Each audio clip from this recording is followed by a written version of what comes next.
Masa jeme shiro bara jema jemenga nanda nguanya suzura re jewa tusum java yunga cha solo jaga jeto bhagavate panja para menda rita ya pe jeto chumde dhamma shiro je paru to jeme nyambo chumde dhamma shiro je paru to chumbala dijeta jete patu jena chumde de jebe ko jago pambere la jelon je jeto chumbata jeto sembe jeto chumbata thap jeto chuzo de ze chumde de somma nava shi jeve chi jenana jetengan sana nyamba chuzo yang de ze jenju samba samba chamba papa Jere zonje jira jabaru to chamba soma jabanya la nambata jamba ngamba ta la ya rashi je tomba ya nda ba chuza ta tena sanje chitu chuta damba shere pe chu samba samba jamba papa jere zonjo Rijipur Rijipoma Kala Jabaru to chamba soma jaba jaba de chidala baja tige jama bata chu samba samba chamba papa jere zonjo jitsa damba shere ta te bola tige je maso shere por Rijipoma Kala Shira Jabaru to chamba soma jaba jaba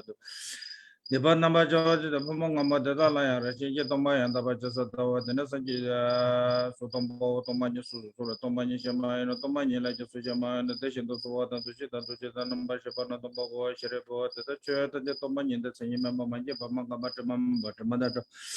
Dua memang kau memang seribu. Tetapi mana tombanya langsung mentua mentuju menambah siapa menau menam menjemelu mensumeter mensumeter menjadi kami Mana ije kama ije nama siapa kanjo pato ya mendo mare pame mare pasapa mena kasi sepa pato ya mendo tejendo tungo wadang kojo bobo tano me ije mendo pa mamato pa ya mendo shere bo dada wana jeju sama na to pa membe shere shere je paro tejem batela tejene te sala tapa menje sinjolo ne shindo tene nyangale tepe tara juto teo sunda nama siapa sanje je shere je paro tejem batela tene la namam Yanda ba zobe jenju dongo ba zoba sanje zo dada wana chiro je paro tejem nga rupa chimbenga nana membenga minya bata nyamre chimbenga donga tajero tajero chimbenga mizo pene tamba shiba je shiro je paro tejem nga membata eta omongate kate parasang kate bote Sheri bo jeju samba samba jamba dada shiro je paro tejem samba lalo jawa tene jumde tinga tindele shende jeju samba samba jamba papa jere somo jola le so chijawa jena le so le so re je pote te shino te shino te shino jamba te shino shiro je paro chimbala choba je te shishi bana jesu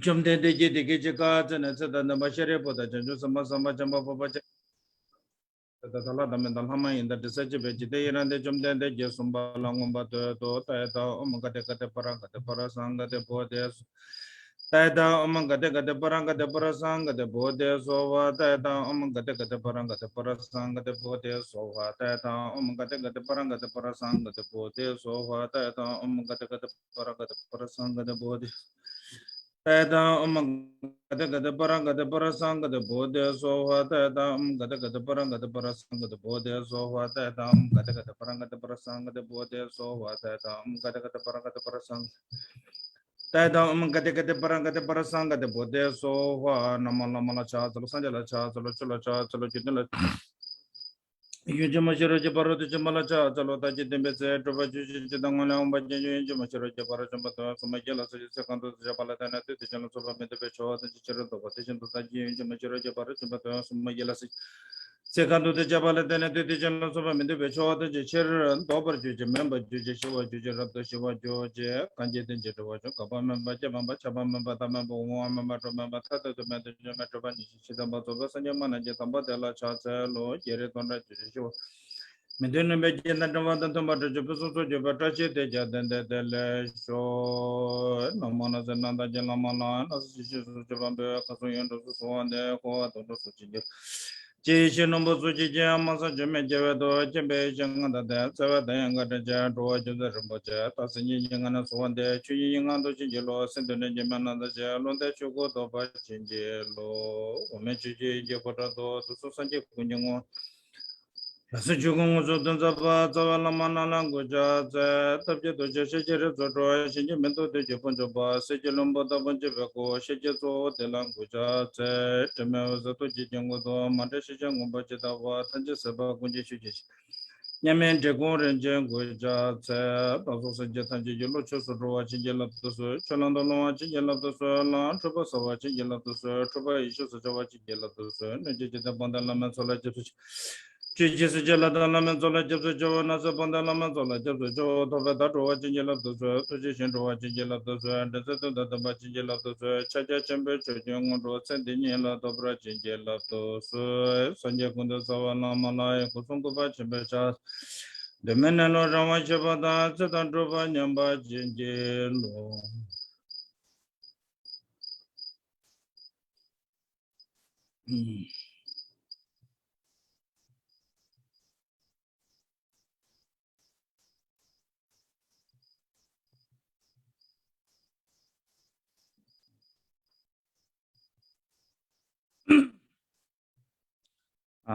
Good morning.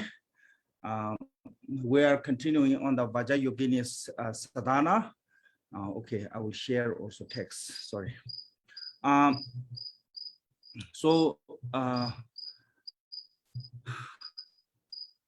Just generally in the Vajrayana, is divided into two, called the Rabini empowerment and liberation instructions. So Rabini empowerment means there's a kind of like a maturing that you are become, mature enough to can practice the Vajrayana sadhana through the empowerment to prepare to ready to receive the actually instruction. So that is called the Rabini empowerment. Like when when you get the fruit, if it is not ripe enough, you cannot eat. So even if you remove from the tree, you try to make them ready to eat by ripening. So similarly, or you just wait until it gets from the tree, they're ready to eat. So similar like that. When we're receiving empowerment, actually empowerment is not just only ceremony. Some people think, oh, longest is to receive the blessing, you receive the empowerment. Receiving the blessing and receiving the empowerment is two different things. If you just go to the ceremony without the understand or without the consultation, you will receive the blessing of that guru and blessing of that particular deity, but you will not receive the empowerment. So empowerment is you have to walk with the guru step by step, through the guru's instruction you have to walk with the guru. So that way, when you are in your mind, you have some kind of a imprint through the guru's instruction. That imprint is complete. You get complete of imprint of the meaning of the empowerment. Then you can say, I received the empowerment. Otherwise, actually, it's just receiving some kind of a blessings. That is a point is showing us when imprint is you get into, you understood the imprint of the meaning of the imprint, then you receive the empowerment. That is also called the Rabini empowerment. Once you have that preparation, then actually instruction of the liberation.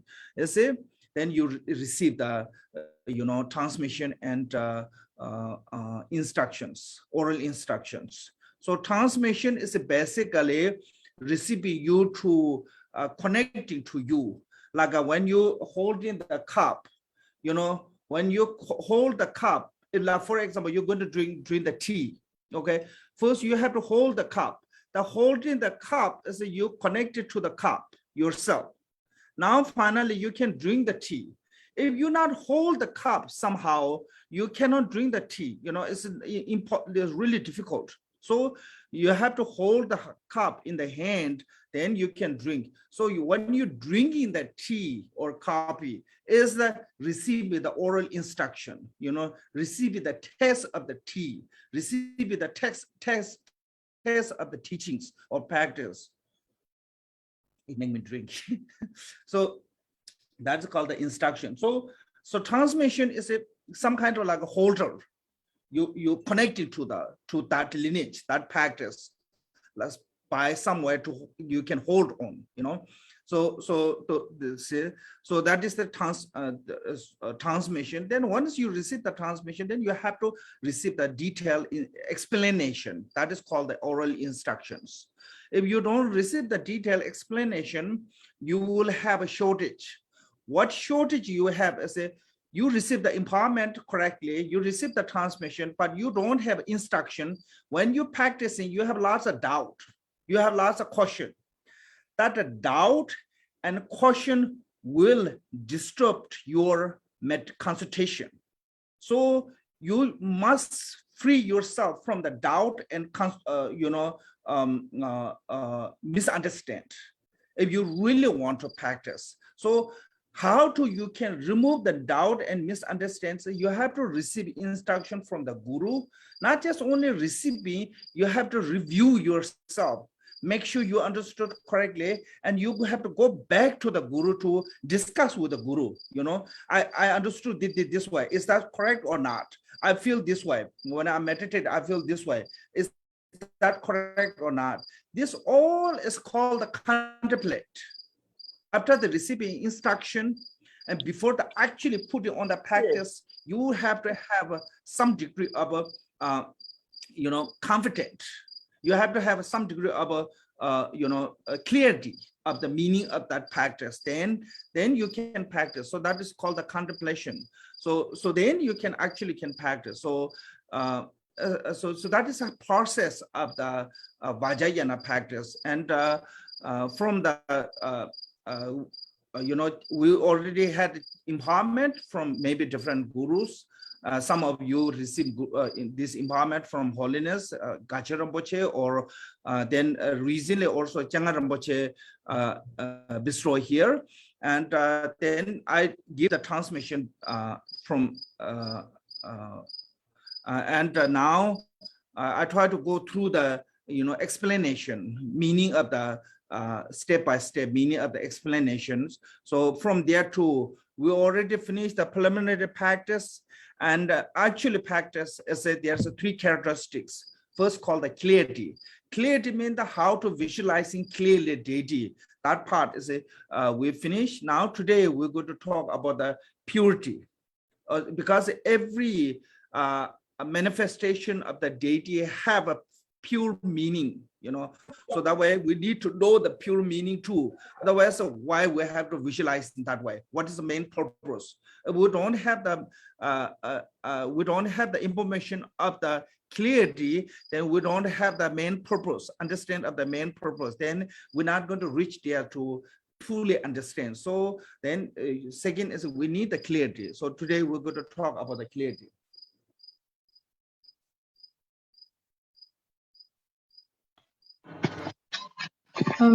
Dạ, và thầy gửi lời chào đến tất cả quý vị. Và ngày hôm nay thì chúng ta sẽ tiếp tục với lại nghi quỹ của ngài Kim Cương Du Già Thánh Nữ Vajrayogini. Và trước tiên thì thầy sẽ chia sẻ cái màn hình, cái bản kinh lên cho quý vị. Và chúng ta cần lưu ý là khi mà chúng ta thực hành về Kim Cương Thừa thì chúng ta sẽ cần có hai bước. Thứ nhất là chúng ta thọ nhận quán đảnh để cho phép thực hành.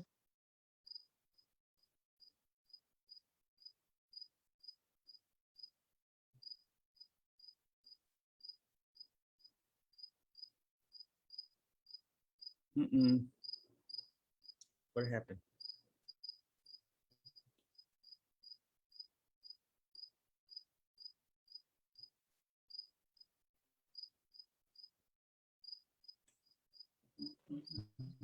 Hello. Dạ nãy giờ mọi người có nghe được con không ạ? Con nghe Ngọc. Dạ. Nghe được chị ạ. Nghe được ban đầu mất một khúc Ngọc ơi. Dạ vậy con nói lại.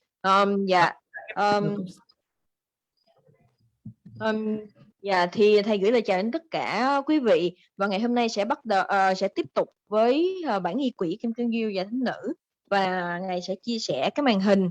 Và khi mà chúng ta thực hành về Kim Cang Thừa thì chúng ta sẽ cần có hai điểm. Thứ nhất là thọ nhận quán đảnh để được phép đi vào thực hành, và cái bước thứ hai là thọ nhận những cái chỉ dẫn, những cái giáo pháp để giúp cho chúng ta đạt đến sự giải thoát giác ngộ. Và cái điểm chính yếu là để giúp cho là để giúp cho chúng ta có thể thọ nhận được cái quán đảnh để chúng ta được phép đi vào thực hành nghi quỷ. Cái việc mà thọ nhận quán đảnh đó chính là cái bước mà chuẩn bị cho chúng ta để có thể giúp cho chúng ta sau đó có thể nhận được những cái chỉ dẫn. Giống như là khi mà chúng ta có một cái quả hoặc là chúng ta có trái cây, thì nếu như mà cái trái cây đó mà chưa có đủ cái độ chín thì chúng ta sẽ không thể nào ăn cái trái đó được. Và khi mà cái trái đó nó đã đủ cái độ chín thì nó gọi là nó sẵn sàng chúng ta có thể ăn liền được. Thì tương tự như vậy, cái việc mà chúng ta thọ nhận quán đảnh là để giúp cho chúng ta có đủ cái khả năng, đủ gọi là sẵn sàng đủ để cho chúng ta có thể bước vào cái việc thực hành. Và nhưng mà chúng ta cần lưu ý cái một cái điểm khác nữa là đối với lại cái việc mà mọi người hay nghĩ là thọ nhận quán đảnh là để nhận được gia trì, nhưng mà vấn đề nhận gia trì và thọ quán đảnh là hai điều khác nhau. Ví dụ như khi mà chúng ta đi tham gia một cái nghi lễ, một cái buổi lễ, thì chúng ta có thể là chúng ta chưa hiểu hết được về những cái nghi lễ hoặc là những cái điều mà diễn ra ở trong cái buổi lễ, nhưng mà chúng ta có thể thọ nhận được cái sự gia trì từ bậc đạo sư. Nhưng mà khi mà chúng ta gọi là quán đảnh, nghĩa là chúng ta thọ nhận những cái chỉ dẫn của bậc đạo sư, chúng ta có được một cái dấu ấn và chúng ta có thể hiểu được cái ý nghĩa của những cái chỉ dẫn của bậc đạo sư. Chúng ta có được những cái ấn tượng cũng như là những cái dấu ấn một cách hoàn thiện, một cách hoàn toàn đối với lại những cái giảng huấn của bậc đạo sư. Và cái điểm này nó rất là quan trọng, bởi vì khi mà chúng ta có được cái ấn tượng hay chúng ta có được cái dấu ấn, và chúng ta phải hiểu được cái ý nghĩa của những cái gì mà vị đạo sư đã chỉ dẫn cho chúng ta. Và khi mà chúng ta đây là cái bước chuẩn bị, và cái bước chuẩn bị là tiếp theo thì chúng ta sẽ gọi là thọ nhận những cái pháp truyền trao những cái chỉ dẫn từ bậc đạo sư, nghĩa là có cái sự kết nối với chúng ta.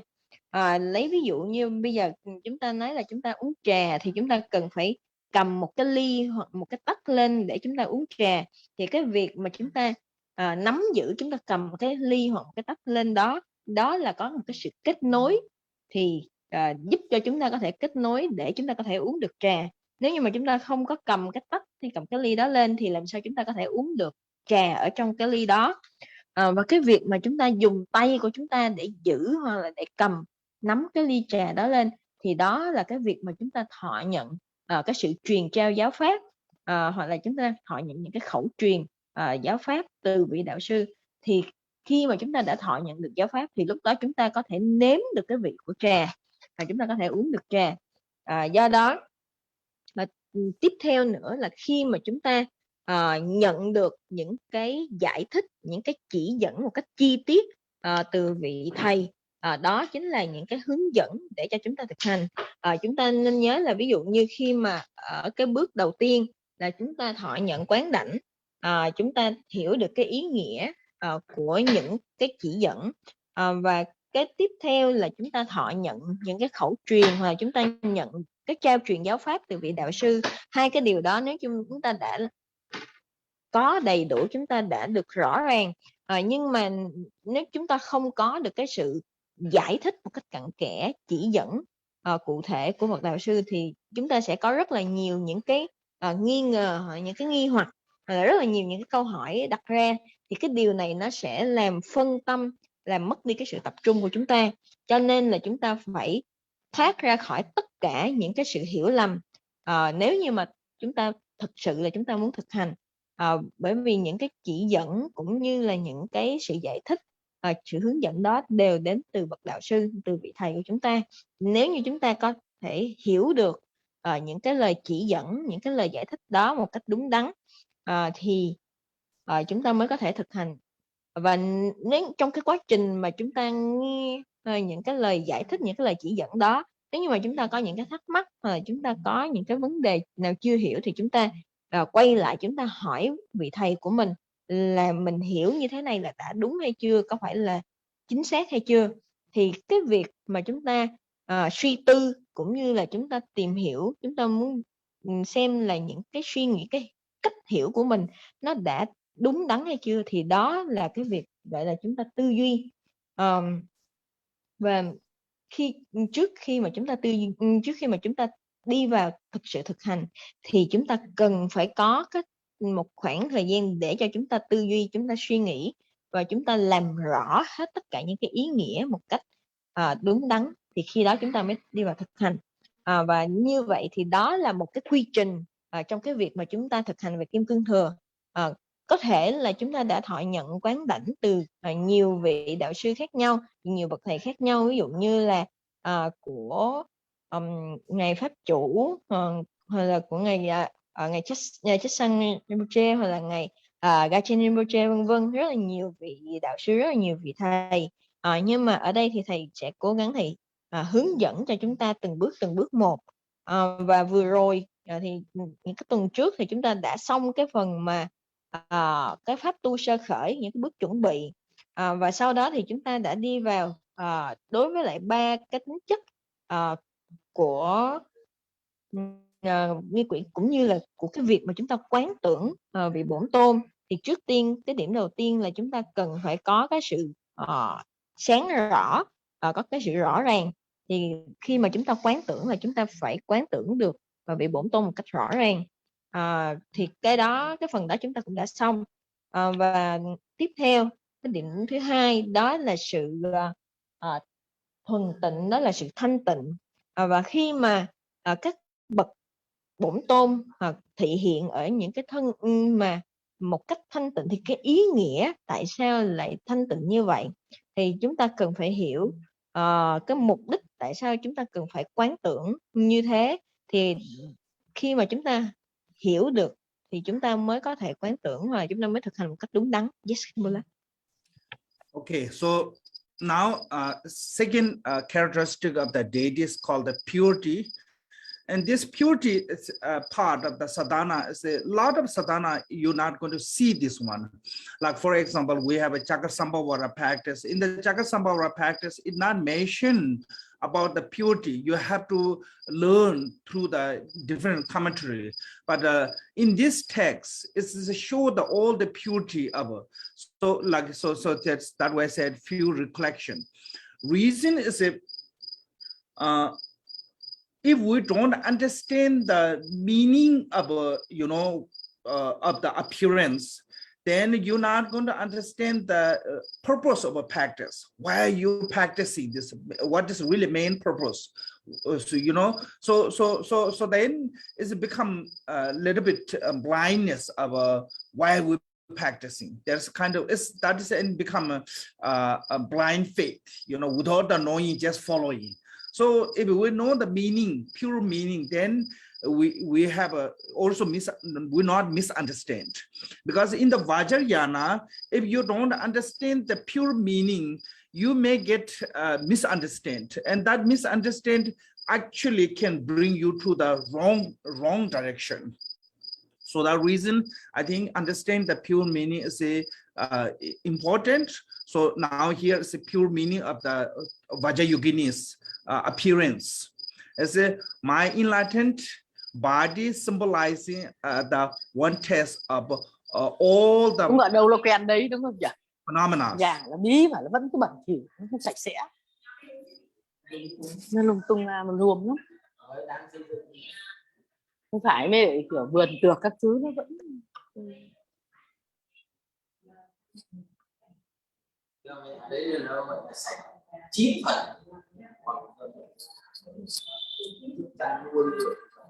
lợn bò khổ chứ. Bao chuồng gà thì vung nó thối khắm.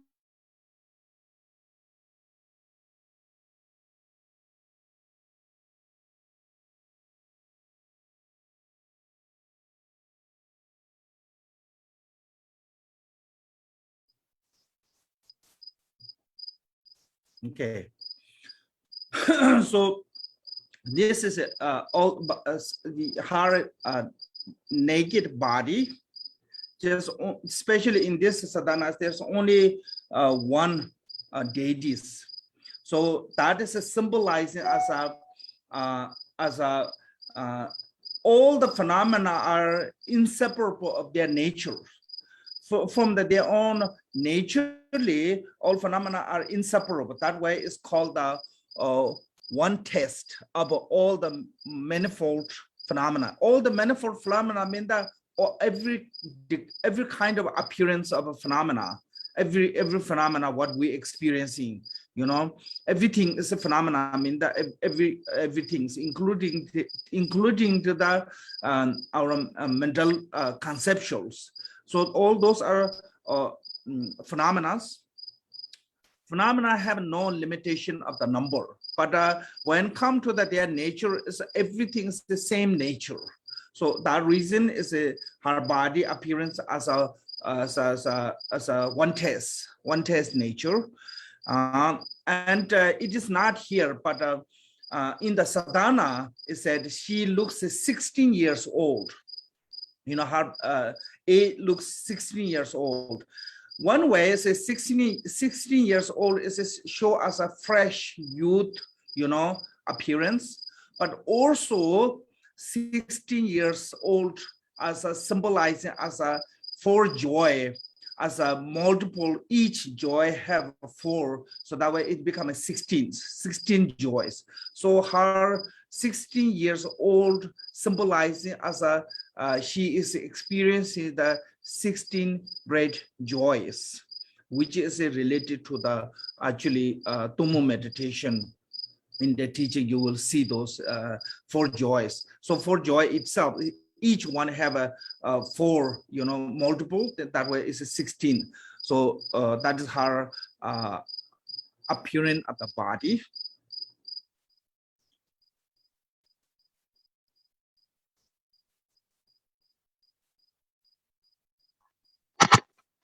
Dạ, và và ở đây thì chúng ta sẽ nói về sự thuần tịnh hay là cái sự suy tưởng, sự hồi tưởng thuần tịnh. Thì không phải là trong cái nghi quỹ nào cũng sẽ đề cập đến phần này. Có rất là nhiều nghi quỹ thì họ không có nói đến phần này. Ví dụ như ngay cả cái nghi quỹ về Thắng Lạc Luân Kim Cang Chakrasambhava cũng không có đề cập, mà nó được tách riêng ở trong một cái bộ luận khác. Nhưng mà ở trong nghi quỹ này thì chúng ta có cái phần thuần tịnh, có cái phần thanh tịnh này. Bởi vì nếu như mà chúng ta không có hiểu rõ được cái ý nghĩa tại sao lại có cái phần suy tưởng, hồi tưởng thuần tịnh này, thì tại sao lại cái sự trình hiện của Kim Cương Du Già Thánh Nữ lại phải có sự thanh tịnh như vậy. Và khi mình chúng ta không có hiểu rõ được cái ý nghĩa thì chúng ta sẽ không thể nào hiểu được là tại sao mình lại phải thực hành như thế.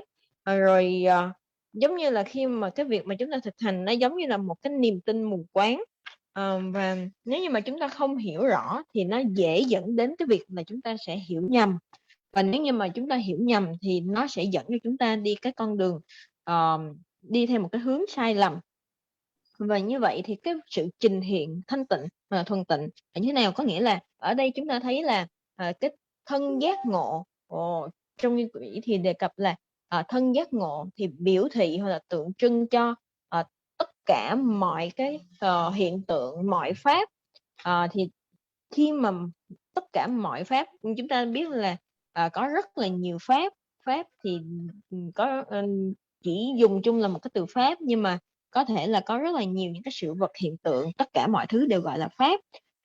Tuy là có nhiều cái sự trình hiện khác nhau, nhưng cái bản chất của nó đều đồng một thể, nó đều cùng một cái bản chất với nhau. Kể cả trong những cái khái niệm về tâm thức thì tất cả mọi thứ nó cũng đều đồng một cái bản chất như nhau. Do đó ở đây chúng ta mới nói là thân giác ngộ của con sẽ biểu thị, sẽ tượng trưng cho tất cả mọi pháp đều đồng nhất, đều cùng một cái bản chất với nhau. Và ở đây khi mà chúng ta nói là cái thân của ngài Kim Cang Du Già Thánh Nữ thì đang ở trong cái độ tuổi 16 tuổi. Nếu như mà 16 tuổi thì ở đây chúng ta có hai cái cách, hai cái khía cạnh để chúng ta nhìn nhận. Thứ nhất là chúng ta thấy ở cái độ tuổi 16 tuổi, đây là cái sự trình hiện của cái sự tươi trẻ, của một cái sự của một biểu thị cho một cái sự trẻ trung. Và cái điểm thứ hai, cái khía cạnh thứ hai đó là biểu thị cho 4 cái loại hỷ lạc. Thì 4 loại hỷ lạc này, mỗi loại bao gồm 4 thì nhân lên nó sẽ trở thành 16. Cho nên Ngài đã có được cái trải nghiệm của 16 cái đại lạc. Và từng cái loại hỷ lạc, từng cái loại đại lạc này nó bao gồm 4 phần nhỏ trong đó. Thì khi mà chúng ta nhân lên 4 nhân 4 nó sẽ ra 16. Và đó là cái sự trình hiện của thân của Ngài Kim Cang Như Già Thánh Nữ. Okay, then it said the mind mix a wrathful and passionate expression of the main face symbolized as a specification of the affliction in the expanse, and the sow head behind my ear symbolized as an unchanging Dharmakaya. So here, mixed, wrathful, and passionate expression. This expression we already talked earlier. There's a 3 different type of expression: wrathful, passionate, and compassion. So one angle, because of that, there are lots of we call the Mara, or evil beings. When come to the evil beings, she looks wrathful. Or one angle, she looks wrathful. But when come to the union with the Chakra and so because of that, she looks passionate. Okay, so another angle, she looks passionate. But then when come to the sentient beings, a fortunate one, then she looks so compassionate. So that way, in the text mention of the 2 expression, but lots of commentary explaining she have 3 different type of expressions. So wrathful, passionate, and compassion. That from her facial expression to can see these all 3 from the main face. So that way, main face symbolizes a pacification of the affliction of the expense. It means the main point of this 3 expression: wrathful, passionate, compassion.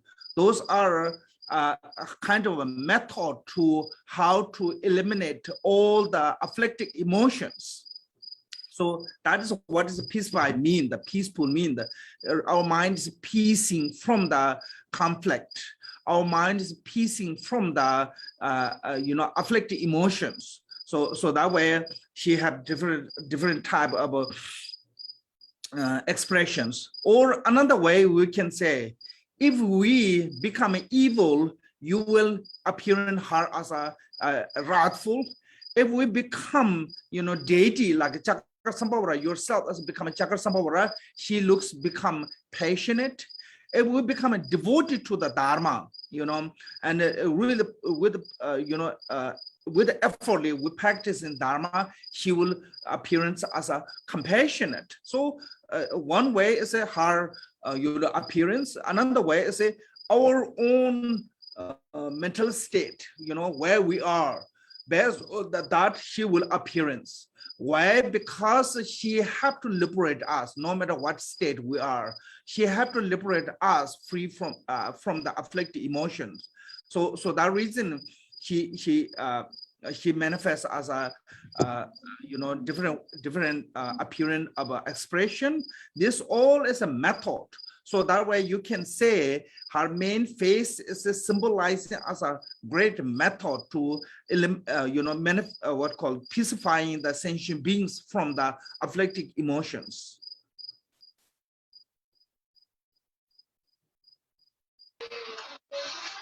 Dạ.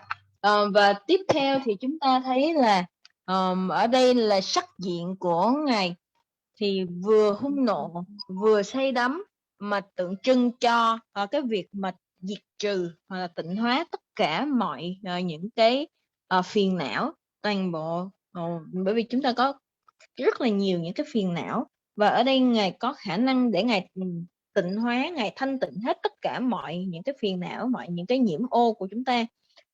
Và tại sao chúng ta nói là thông thường thì như hôm trước thầy cũng có nói là cái biểu cảm, cái biểu thị ở trên gương mặt của Ngài thì có 3, là bao gồm là sự uy mãnh hoặc là sự phẫn nộ, và lòng từ bi hoặc là cái sự say đắm, là đó là 3.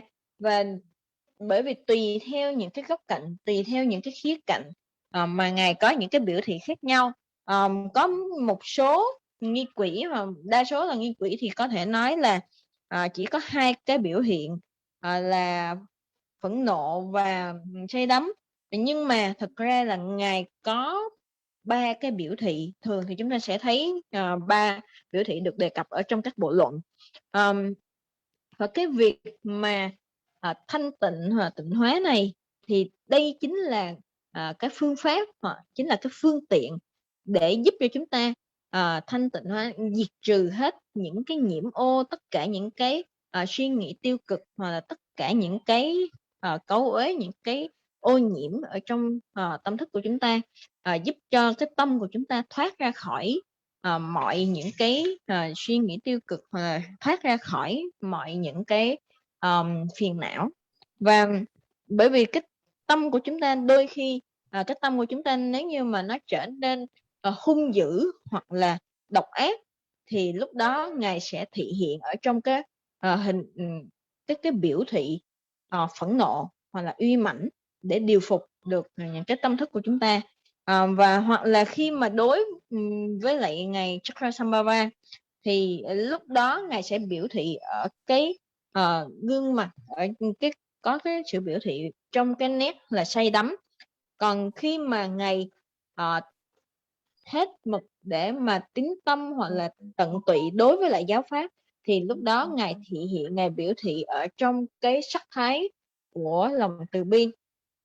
Và tất cả những cái điều này đều là từ cái tâm thức của chúng ta và từ những cái trạng thái tâm của chúng ta. Và do cái trạng thái tâm của chúng ta thì nó hóa hiện rất là nhiều những cái trạng thái tâm khác nhau. Đó là lý do tại sao mà Ngài thị hiện ở nhiều cái sắc thái khác nhau như vậy.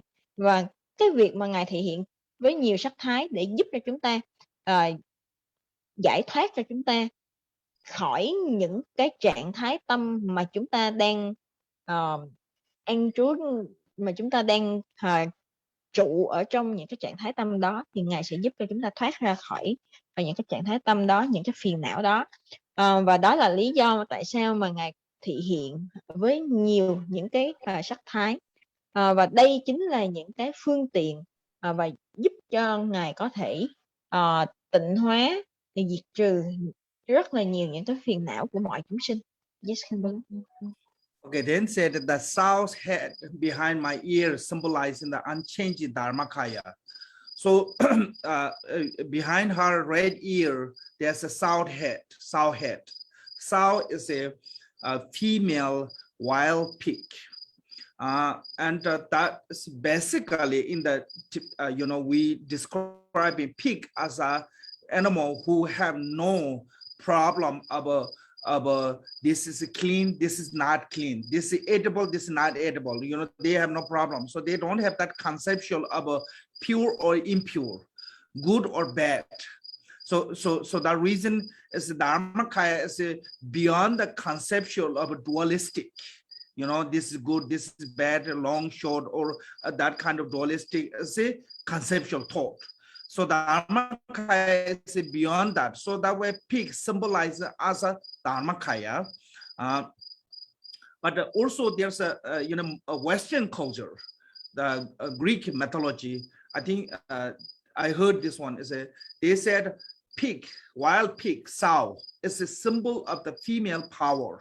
So that is also work because of Vajravarahi is the female and she had a symbol of that pig. So that is also can be applied there. But in here, basically, her main face with the expression, with the three expression as a Rupakaya, and her sow pig head, which is free from conceptual thought of good and not good, or clean or not clean, is the Dharmakaya. So that is show as she is inseparable of the two kaya.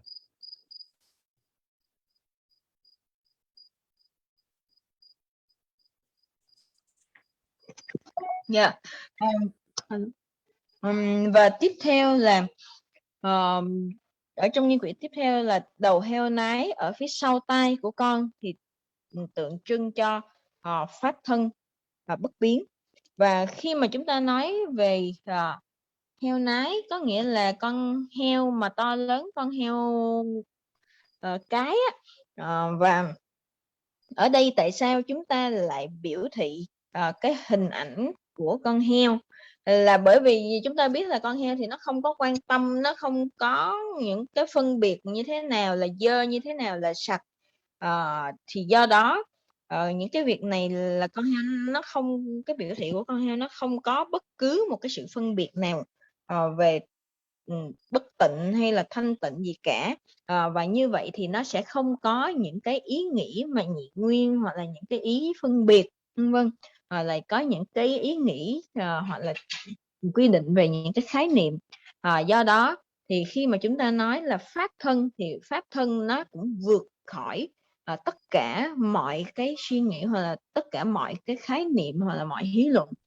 Do nó cũng không có sự thanh tịnh hay bất tịnh hay là đẹp xấu dài ngắn cao thấp vân vân, không có bất cứ một sự phân biệt nào cả. Và đối với lại những cái quốc gia ở phương Tây thì đối với lại cái biểu thị của heo nái thì nó lại biểu trưng cho cái sức mạnh của người phụ nữ, cho nên là ở đây nó hoàn toàn phù hợp khi mà chúng ta nói về cái năng lực cũng như về sức mạnh của ngài Kim Cương Hợi Mẫu Vajravarahi, và nó áp dụng, nó ứng dụng ngay ở đây. Và đối với lại khuôn mặt của ngài thì có 3 cái biểu thị và 3 cái sắc thái. Đối với lại cái khuôn mặt hoặc cái thân của ngài thì đó chính là biểu thị cho sắc thân.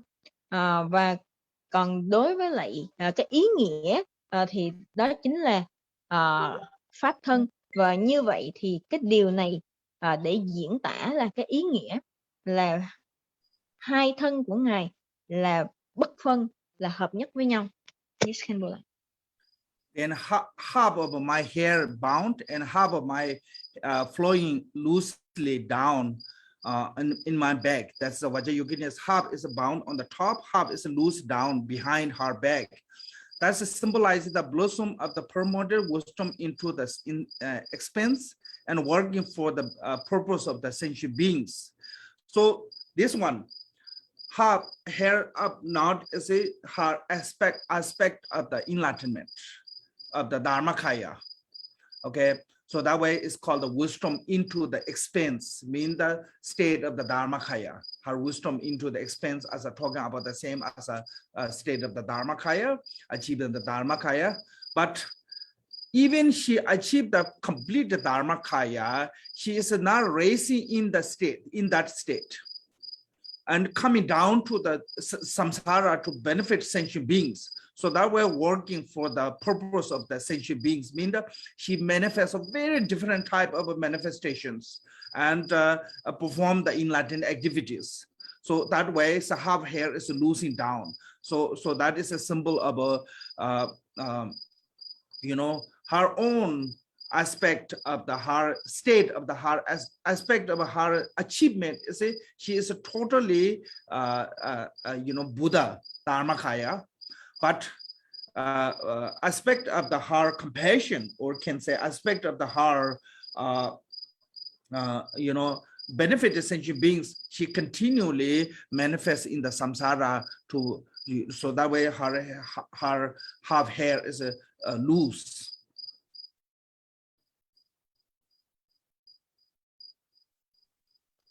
Dạ. Và tiếp theo là mái tóc thì nửa dựng cao và nửa thì buông xõa, buông lung. Thì cái điều này tượng trưng cho cái ý nghĩa là sự thành tựu về trí tuệ nguyên sơ ở trong không gian ở trong hư không, và với những cái đại hạnh, cái công hạnh của Ngài thì làm lợi lạc cho tất cả chúng sinh. Và ở đó thì ba mắt trí tuệ tượng trưng cho cái sự thấu suốt của ba thời. Và ở đây khi mà chúng ta nói là nửa mái tóc của Ngài, nửa thì dựng cao và nửa buông lung, thì lại tượng trưng cho trí tuệ. Và bởi vì Ngài đã thành tựu được pháp thân, và Ngài đã Ngài đã thành tựu hoàn toàn về pháp thân, nhưng mà Ngài không có an trụ ở trong cái trạng thái đó, mà Ngài lại đi xuống cõi luân hồi để Ngài giúp đỡ, Ngài cứu độ cho chúng sinh. Và khi mà Ngài đã thành tựu được pháp thân, nghĩa là Ngài đã đạt được cái quả vị Phật. Ngài hoàn toàn Ngài đã giác ngộ và đạt được cái quả vị Phật. Nhưng mà Ngài lại lựa chọn cái việc là thị hiện trong những cái sắc thái, ở trong những cái hình tướng, để Ngài có thể cứu độ cho mọi người, cho tất cả chúng sinh ở trong luân hồi. Đó là lý do tại sao mà nói là nửa mái tóc của Ngài buông xõa xuống, buông lung xuống. Yes, Kimberly. Okay, then said, my three eyes symbolizing the knowing the three times. This means when she come to the samsara, benefit sentient beings, she not just come to, without the knowing, without the no reason. She come by with the knowledge of, she knew in the past, present, future of everything. With that knowledge, she come to benefit sentient beings. Because if we don't know what is the past, what's the present, what is the future, you cannot help. So if you want to help someone, you have to know that person's a little bit past history, and then you have to know that person's future. Then you can plan the you have to know the present, then you can plan the help by planning to the future, so otherwise if you don't know the past, present, the situation, you cannot help. So same way, so that reason she knew all the three times of the sentient beings. That way she can help actually. So that is a three eyes symbolizing as she knew the she have a knowledge of knowing the all the three times of all the three times, past, present, future. Dạ, và ba mắt trí tuệ của Ngài thì tượng trưng cho sự thấu rõ, hiểu rõ về ba thời. Thì ba thời là quá khứ, hiện tại và vị lai. Và như vậy thì khi mà Ngài xuống cõi luân hồi, thì không phải là Ngài xuống mà không có lý do, mà Ngài xuống với cái trí tuệ, với cái tri thức cũng như là trí tuệ của Ngài để làm lợi lạc cho chúng sinh. Bởi vì nếu như chúng ta muốn giúp đỡ nhưng chúng ta không có được kiến thức, hoặc chúng ta không có hiểu được các hoàn cảnh của những chúng sinh đó, thì làm sao chúng ta có thể giúp đỡ được. Do đó đối với lại trí tuệ của Ngài thì Ngài đã thấu rõ, Ngài đã thấu suốt được những chúng sinh đó ở trong thời quá khứ, ở trong cái thời điểm hiện tại, những hoàn cảnh trong thời điểm hiện tại, và những cái điều có khả năng xảy ra ở trong tương lai của những chúng sinh đó. Và vì vậy thì Ngài mới có thể giúp đỡ, và Ngài mới có thể giống như là lên kế hoạch để có thể giúp đỡ được, để có thể cứu độ được cho tất cả chúng sinh. Và vì vậy thì cái biểu trưng, cái biểu tượng ba mắt trí tuệ này thì chính là cái biểu thị là Ngài có được cái khả năng thấu suốt, hiểu rõ được về ba thời quá khứ, hiện tại, vị lai của tất cả chúng sinh. Yes. Okay, then she said, my four bare thing symbolizes serving as a four maras at the root. This means that she have a fourth thing. You can see her face. So that is not like someone really want to scare of the just without the reasons. So basically she want to serving or kind of like eliminating the four maras. So there's two kind of a way to explain that this four maras. four Maras. One in the Sutra tradition, we call the Mara of the aggregate, Mara of the afflicted emotion, Mara of the death, and the Mara of the son of the god. In the tantric mini texts, also these four Maras symbolize as a four most powerful worldly beings: Indra, Brahma, Vishnu, Shiva. These four, Brahma as the most powerful in the god form god realm, Indra as the most powerful in the desired god realm, Vishnu as the most powerful in the demigod realm, and Shiva as the most powerful in the human realm. So these four worldly beings, most powerful, they controlling to the samsara, so that way men, overpower them. So that reason wrathful, like Jagarsambhavara, Hevaja, they manifest as overpowering those worldly powerful beings. So those four also in the Vajrayana is used as a four Mara. Basically, any kind of condition which bring us to the wrong negative karma is creating the negative karma. Any kind of condition created as a negative karma, they are Mara. So this is four things as a symbolizing as a cutting root of the Mara. So any kind of those circumstances creating as a deeper in the samsara have to cut root of that. So that through the practice of the Vajrayogini, we can free from those four Maras. So that way, as I said, for bear fang as a symbolizes serving as a four Maras root. It's a different serving from the root or eliminating. Like if, for example, fire, the wood, tree, if it just cut on the fire, it will destroy the tree, but not the root, still root there. So one day it will come back. So that means that you're not really eliminated from the root. But if you pull out from the root, it will never grow again from there. So this is a completely pulling out. So what need is a wisdom. Wisdom emptiness. Without the wisdom emptiness, cannot be eliminate this negative. So that way, by her wisdom, she can totally eliminate the four Maras from the root.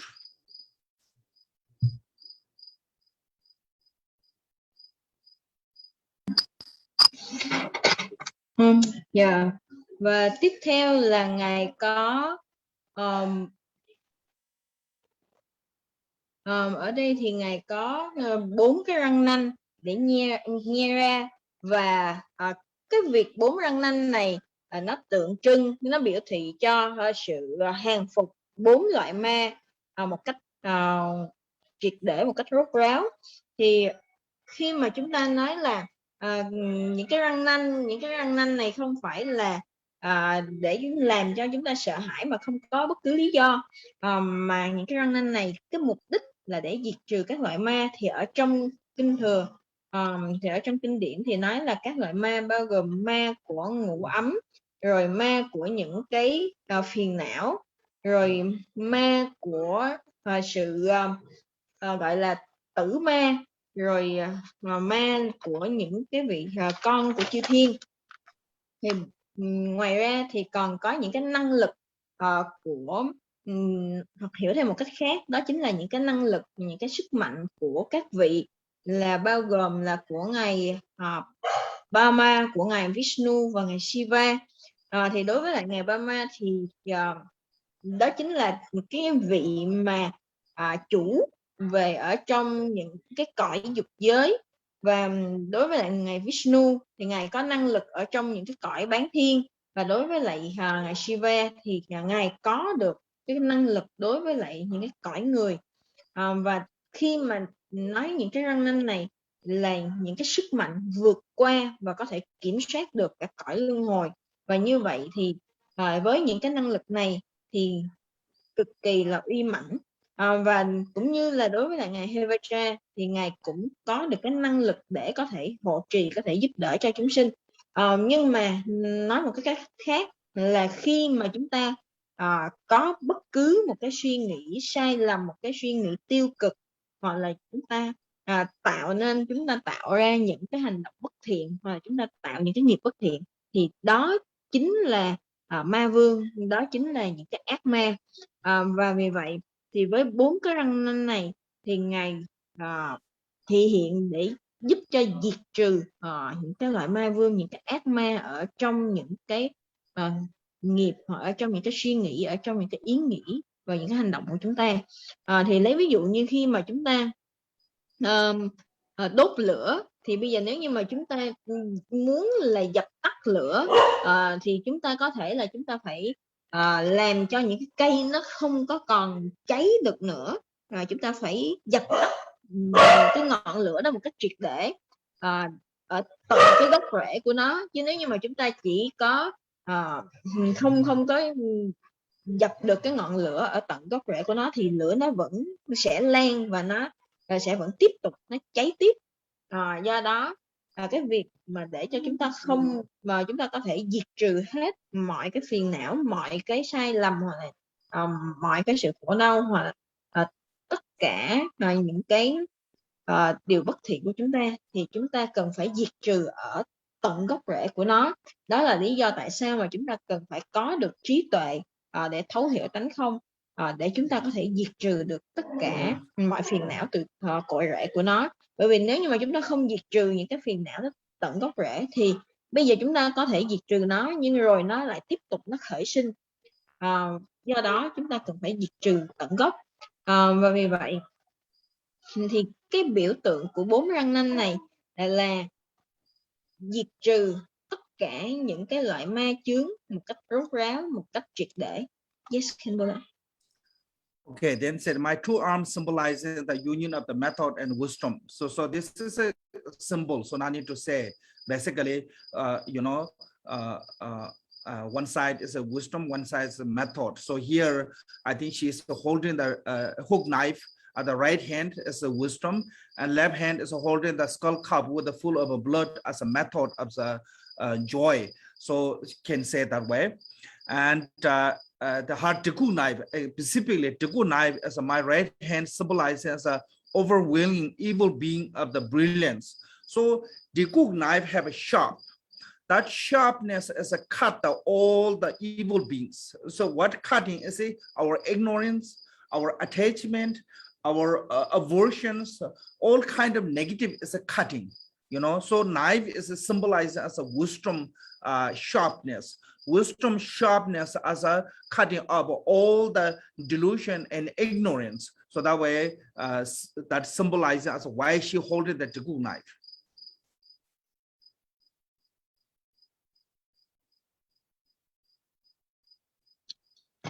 Và tiếp theo là hai tay thì tượng trưng cho cái sự hợp nhất của phương tiện và trí tuệ. Thì ở tay phải thì Ngài cầm cái dao cong, và tay trái của Ngài thì cầm cái chén sọ chứa đầy những cái kem lồ, những cái thực phẩm của cái việc mà không có bất cứ nhị nguyên, không có bất cứ một cái sự khái niệm nào cả. Và khi mà nói về cái hai tay thì đó luôn luôn là sự kết hợp giữa phương tiện và trí tuệ. Thì ở tay phải đó là cầm cái con dao sắc bén, đó chính là sự biểu thị cho trí tuệ. Và ở tay trái thì khi mà Ngài cầm cái chén cam lồ đó thì biểu thị cho cái sự an vui, cái niềm vui, niềm hỷ lạc, biểu thị cho phương tiện. Và đối với lại khi mà với cái con dao cong ở tay phải, thì khi con dao cong ở tay phải Ngài một cách sắc bén thì Ngài chặt đứt hết tất cả mọi sự vô minh, tất cả tham sân si, những cái sự ganh ghét, những cái sự tham đắm của chúng ta. Và với cái trí tuệ đó một cách sắc bén thì Ngài cũng chặt đứt đi mọi cái ảo tưởng, cũng như là mọi vọng tưởng, cũng như là tất cả sự vô minh. Okay, said my skull cup, so blood in my left hand symbolizes the partaking the food of non-conceptuality. So non-conceptual as an experience, the joy experience, that is like same as a food. Also, the blood as a symbolizing as a cutting root of samsaras, because especially people who born from the womb. So if mother not have a blood in the womb, then cannot produce the baby. So being a source of producing the baby is the blood. So that way, this is she taking away all the blood of the womb. So that is symbolizing as a cutting root of samsara. That way, the sentient being don't have to come back to the samsara. So that is one. Maybe that one. Then said the Kadanga is she holding here the stick, okay, symbolizing as a hiding Hiruka consort. So even she is a single deities, still, secretly she still need union with the method. That is showing as a Vajrayana is called the union. They always have a wisdom and a method union. Even one deity, still they have a secretly hiding consort of the method. Okay, so even she is the wisdom aspect, still there's a method. So that way, Hiruka as a form of a concept, this Kadanga. If you look at Kadanga, actually top of the Kadanga in the Vajrayogini, top of the Kadanga, there's a Vajra. That is the Chakra Sambhavara, and the rest is a mandala. Detail I have there, one booklet coming. I explain there detail of the Kadanga, each symbolizing is a, but today we don't have time. So this Kadanga is a Chakra Sambhavara, complete Chakra Sambhavara as a mandala is within the Kadanga. So that is a symbolizing as a wisdom Hiruka consort. And my crown ornament of the 5 dry skull with the nature of the 5 family symbolizes as a purity of the 5 poisons. So she have a 5 dry skull crowned. That 5 dry skull crowned as a 5 Buddha family, and that 5 Buddha family as a result of the 5 poison purifying. So the first one is called the Buddha Berojana. Buddha Berojana is the symbol of a purification of the ignorance. So from the 5 poisons, or poison of ignorance is purified, become a Buddha Berojana. When symbol of the poison of the aversion purified, become a Buddha Rana Sambhava.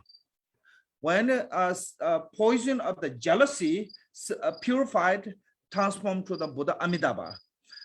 So her poison of the attachment purified, transformed to the Buddha Amoghasiddhi, and poison of the greed purified, transformed to the Buddha Akshobhya. So this 5 poison of the afflicted emotion, when purified, transformed to the 5 Buddha family, that is symbolizing as on her crown. She is ornamented with those 5 crowns of the skull cups.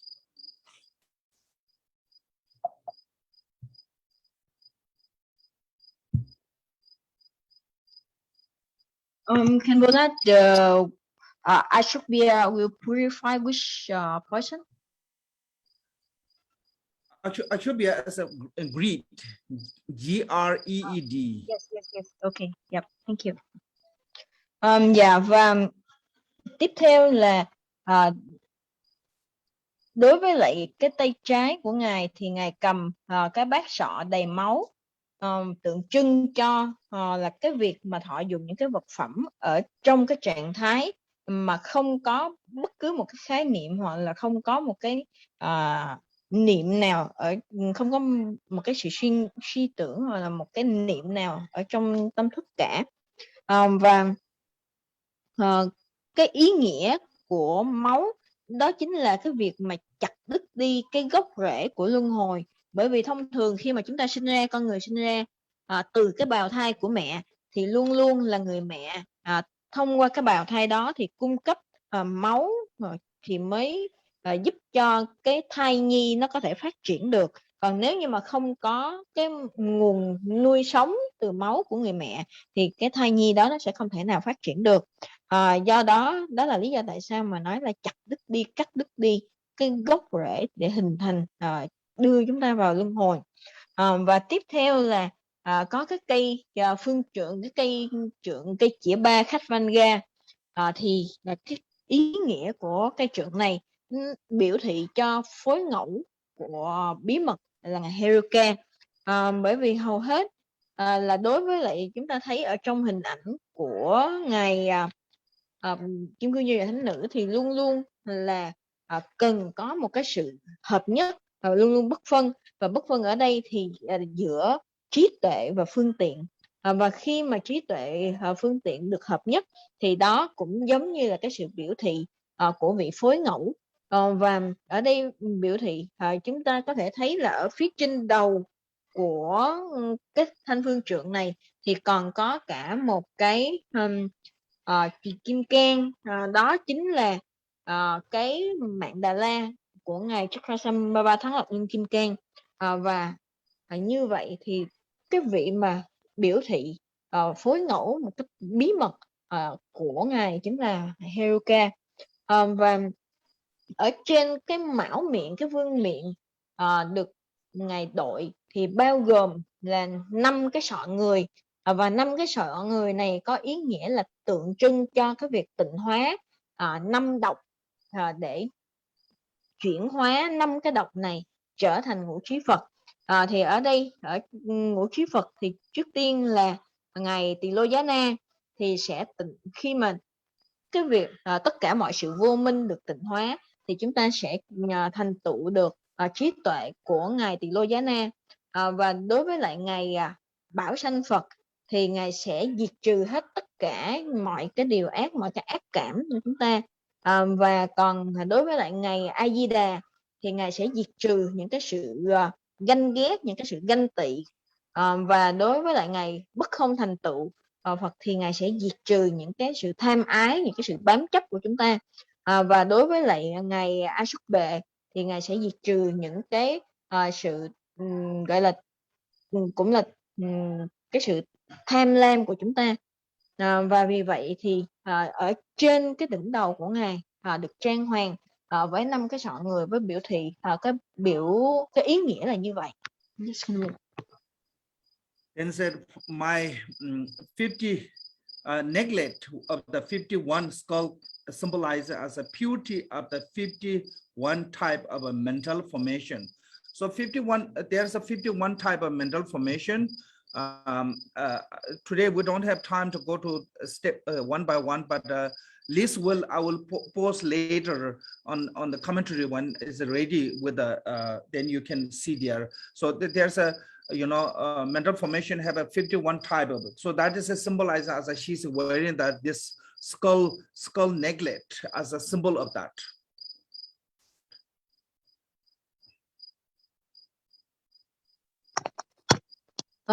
Và tiếp theo thì ở cổ của ngài thì có một cái chuỗi tràng hạt bao gồm 51 cái đầu lâu.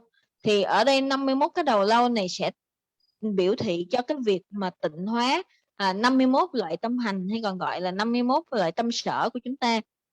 Và 51 tâm sở này thì thầy nếu như mà có hiện giờ thì thầy không có nhiều thời gian cho nên thầy sẽ không đề cập được. Nhưng mà sau này khi mà ở trong cái bản luận giải thì thầy cũng sẽ có những cái chỉ dẫn một cách cụ thể cho chúng ta sau. Yes, Kanabula. And sorry. And said, my 5 symbolize born ornament. My 5 symbolic born ornament symbolized as a 6 paramita. So you can see her 5 born ornaments.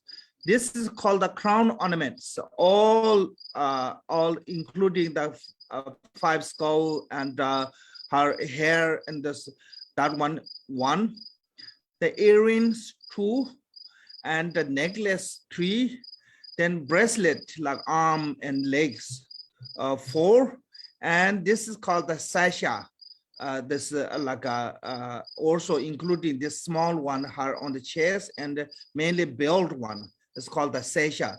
This is all made by bone ornament. It's nothing they are jewel, okay? There are no jewels. So this is called the bone ornament. So this is this 5 bone ornament is symbolized as a 6 paramitas. So this counting as a little bit different. Basically, there's a I saw the 2 commentary. One is called the one Drupal master called the Sengda Rinpoche in Nepal a few years ago. I mean, like more than 10 years ago, he passed away. His one commentary, he said like a crown decoration as a perseverance, and the necklace as a generosity, arm band or armrest like is called a moral ethic, and the earring is the patient, and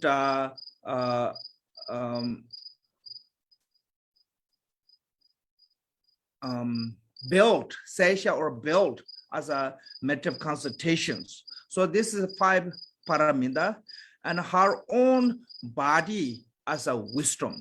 So that way, this 5 bone ornament and including her body, it become a symbol of 6 paramita. I think today just keep that much. So this crown element, sometimes you may see the wheel. So what happened is actually Vajrayogini's crown, there's a wheel, and all the half hair decorated the top of the wheel, and all the skull is on the tip of the wheel, and losing hair is on the come out of the wheel. So that way, basically, pretty much the wheel is hiding under the hair. So, but you may see sometimes there is called a wheel. So that is a wheel, crown as a wheel, and that is because of that. So when counting 5 bone ornaments is kind of count as a bone wheel, bone earring, bone necklet, bone armlet, and bone sasha or belt. That's called the 5 bone ornament.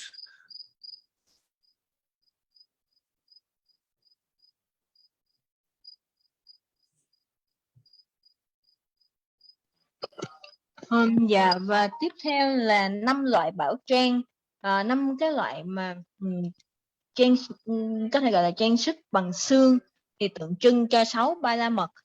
Thì ở đây nếu như mà chúng ta nhìn hình của ngài thì chúng ta có thể thấy là ở phía trên đỉnh đầu, ở phía trên của phần vương miện, nó sẽ có những cái vòng khuyên, giống như là những cái vòng khuyên bằng xương, bằng sọ, rồi tiếp theo là những cái vòng khuyên tai, là những cái hoa tai, rồi những cái vòng đeo ở cổ, rồi những cái vòng mà ở còn ngay cánh tay của ngài, hoặc là những cái trang sức cũng bằng sọ hoặc bằng xương ở nơi thắt lưng của ngài, rồi cũng có một số những cái trang sức mà ở phần phía trước ngực của ngài. Thì tất cả những cái loại này thì thực ra không có gọi là bảo châu, mà nó sẽ gọi là những cái trang sức bằng xương. Và những cái loại trang sức này thì được biểu thị cho 6 ba la mật. Thì nó có nhiều những cái bộ luận, có khoảng 2 bộ luận, thì cũng có những cái cách nhìn khác nhau. Ví dụ như đối với ngài Senda Rinpoche thì ngài này cũng rất là lỗi lạc khi mà tạo luận, và ngài đã nhập diệt. Thì trong cái bộ luận của ngài thì ngài cũng đã có nói là những cái trang trí ở trên đỉnh đầu, ở trên phía vương miện, thì những cái đó nó sẽ biểu thị giống như là cho cái sự tinh tấn. Rồi đối với lại những cái vòng ở cổ thì nó sẽ biểu thị cho cái gọi là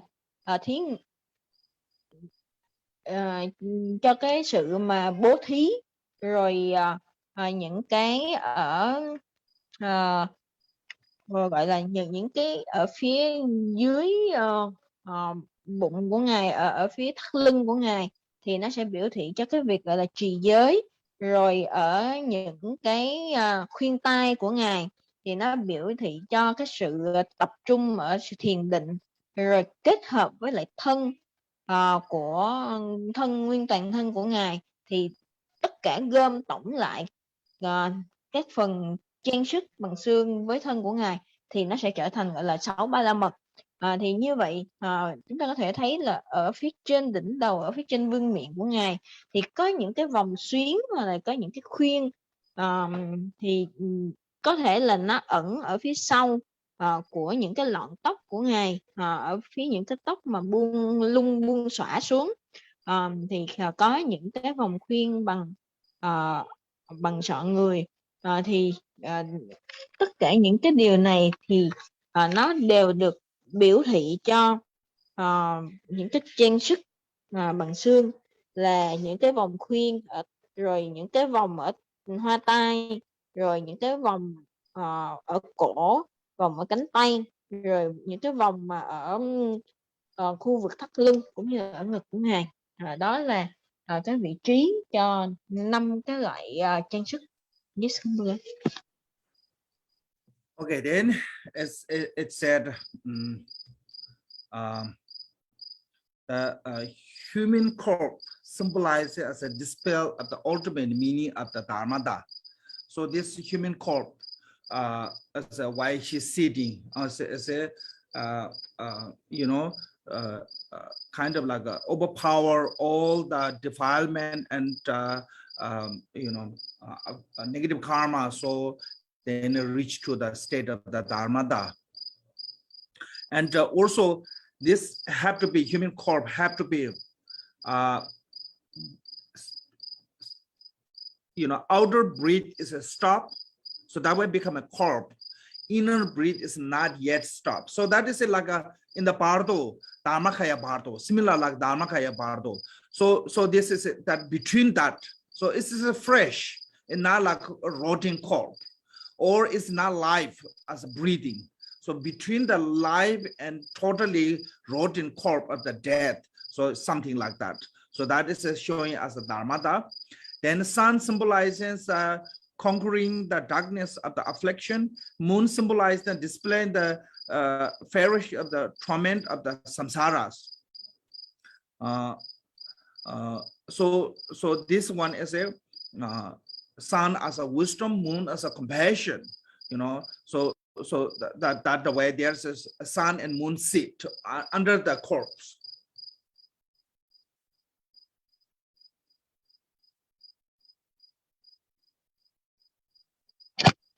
Dạ. Và tiếp theo thì xác chết sẽ có một cái tử thi, thì tượng trưng cho cái sự trình hiện của pháp tánh tối thắng. Và mặt trời thì sẽ biểu thị cho cái sự chiến thắng của tất cả mọi những cái những cái cảm xúc tiêu cực. Rồi còn mặt trăng thì biểu thị cho cái việc mà xua tan hết tất cả những cái sự nóng bức của những cái sự phiền não ở trong luân hồi.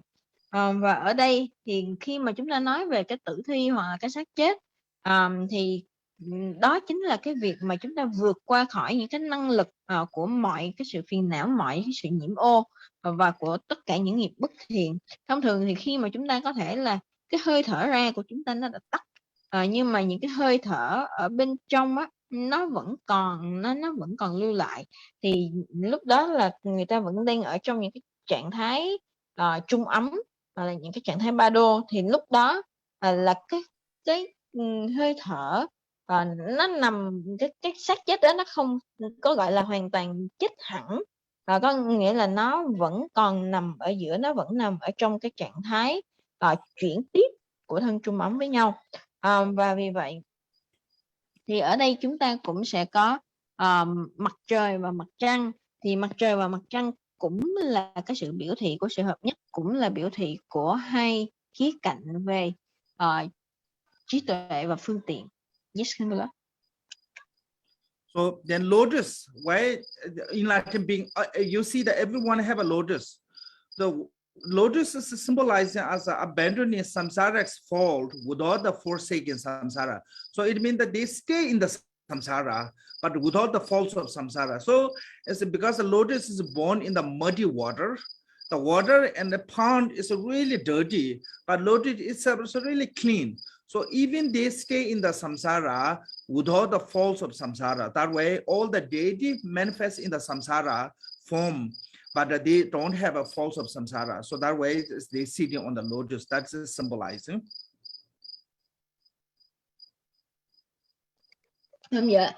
Tiếp theo là chúng ta sẽ thấy là có những cái đài sen hoặc là cái đóa sen tượng trưng cho cái việc mà chặt đứt hết tất cả mọi lỗi lầm của luân hồi, mà không hề từ bỏ luân hồi.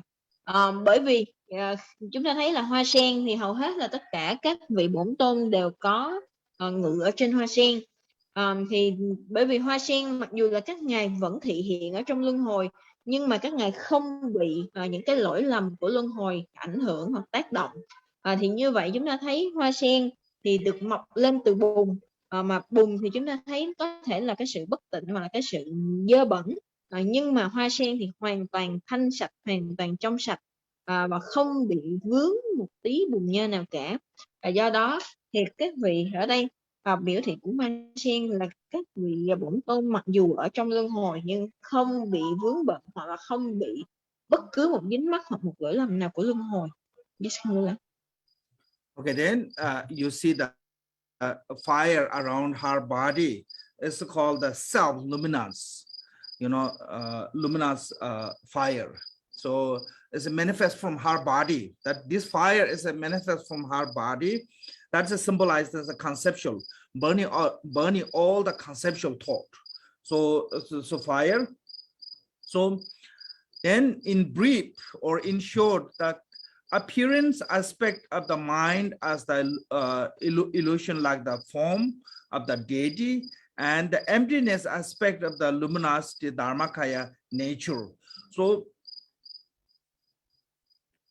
apparently she manifests as form body, but empty aspect as she always be state of the dharmakaya, which is mean no matter what kind of manifestation she manifests, okay, like different type of a manifestation from the Vajrayogini. There are many different type of Vajrayogini manifestation, but no matter how she manifests, she always remain in her mind is always remain in the state of the Dharmakaya.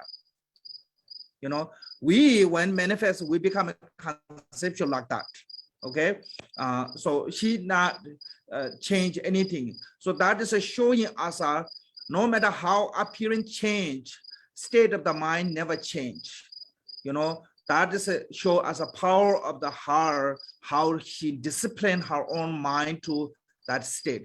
It can remain that state of the nature, even many manifestation come out. So that is those two are inseparable of the appearance of the form and the state of the mind as a luminosity of emptiness or dharmakaya.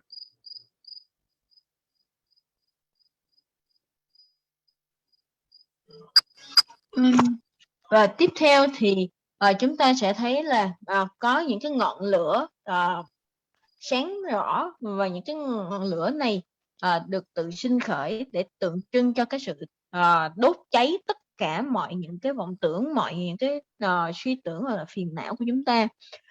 Và ở đây thì những cái ngọn lửa mà chúng ta có thể thấy trong hình thì nó được sinh khởi từ chính thân của Ngài, nó bao xung quanh và sinh khởi từ chính thân của Ngài. Cái việc cái ngọn lửa này để diệt trừ hết tất cả mọi những cái suy nghĩ về khái niệm hoặc là mọi những cái vọng tưởng, và để có thể giúp cho chúng ta thấy được là Ngài trình hiện với tánh không, với pháp thân. Và như vậy thì nói chung là tất cả những khía cạnh mà trình hiện của tâm thức của Ngài thì đó chính là những cái hiện tướng một cách huyễn ảo của vị bổn tôn. Và với cái khía cạnh mà về tánh không của tâm thức thì chính là pháp thân. giống như là những cái ánh sáng mà chiếu sáng một cách rạng ngời. Thì như vậy, cho dù bất cứ một cái thị hiện trong cái hình tướng như thế nào, trong cái sắc thân như thế nào, thì cái tâm thức của Ngài vẫn luôn luôn giữ trọn vẹn ở trong pháp thân, không bất biến, và ở trong cái trạng thái đó không có sự thay đổi, chứng tỏ là Ngài luôn luôn là một cái người trì giới một cách vững chắc, một cách mẫu mực, cho dù Ngài ở trong cái hiện tướng thị hiện nào. Bởi vì chúng ta thấy là Ngài Kim Cang Như Lai Thánh Nữ cũng có một số những cái thị hiện khác nhau. Như vậy thì sắc thân và tâm thức của Ngài, nó cái sắc và cái thân cũng như là tâm trí, tâm thức của Ngài, nó bất phân, nó không có một cái sự phân biệt nào cả, nó mang lại một cái sự hợp nhất. Yes, Kimberly. Okay, then last one is called the third characteristic of the deities, called the divine pride. And the divine pride said, Om Vajra Varahi Mahayogini Atma Koham.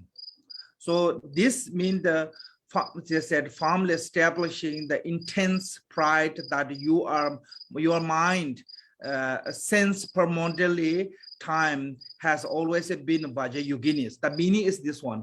What is mean the Om Vajra Varahi? Mean the name of the deity, that Vajra Varahi. Mahayogini she is a great yogini, great union, which is the great union mean the Dharmakaya. And Atma is your own awareness or consciousness, or you can say nature of mind. Koham means I am that way. My nature of mind is inseparable heart. So when it comes to the nature of mind, there is no distinguishing between our nature of mind and the Vajrayogini's wisdom mind. They are not different. They are not. So aspect of the nature of our mind, we are not different than Vajrayogini. So we need this confidence, this trust or this belief of the divine pride is saying, I am the Vajrayogini. So when we say I am the Vajrayoginis, we're not saying just for the from the pride or just from the imagination or just from the hope. We're just saying from the reality. What is the reality is Atma Koham. That means that I am that nature. I am inseparable her, because my Atma is no different than her wisdom mind. So that way, this conceptual. So from those three, if you cannot visualizing clearly, it's okay, not big deal. If you cannot understand the pure meaning, it is okay. But you must need this confidence. I am the Vajrayogini. If you don't have this divine pride, then rest of other practice not become that much benefit. Why? Because you always be distinct from yourself from the Vajrayogini. You never become inseparable. Since you never become inseparable, there's not have a union. So that way, this is even it's a short part, but this is the most important part of the practice as called the divine pride from the three characteristics. So this is the most important.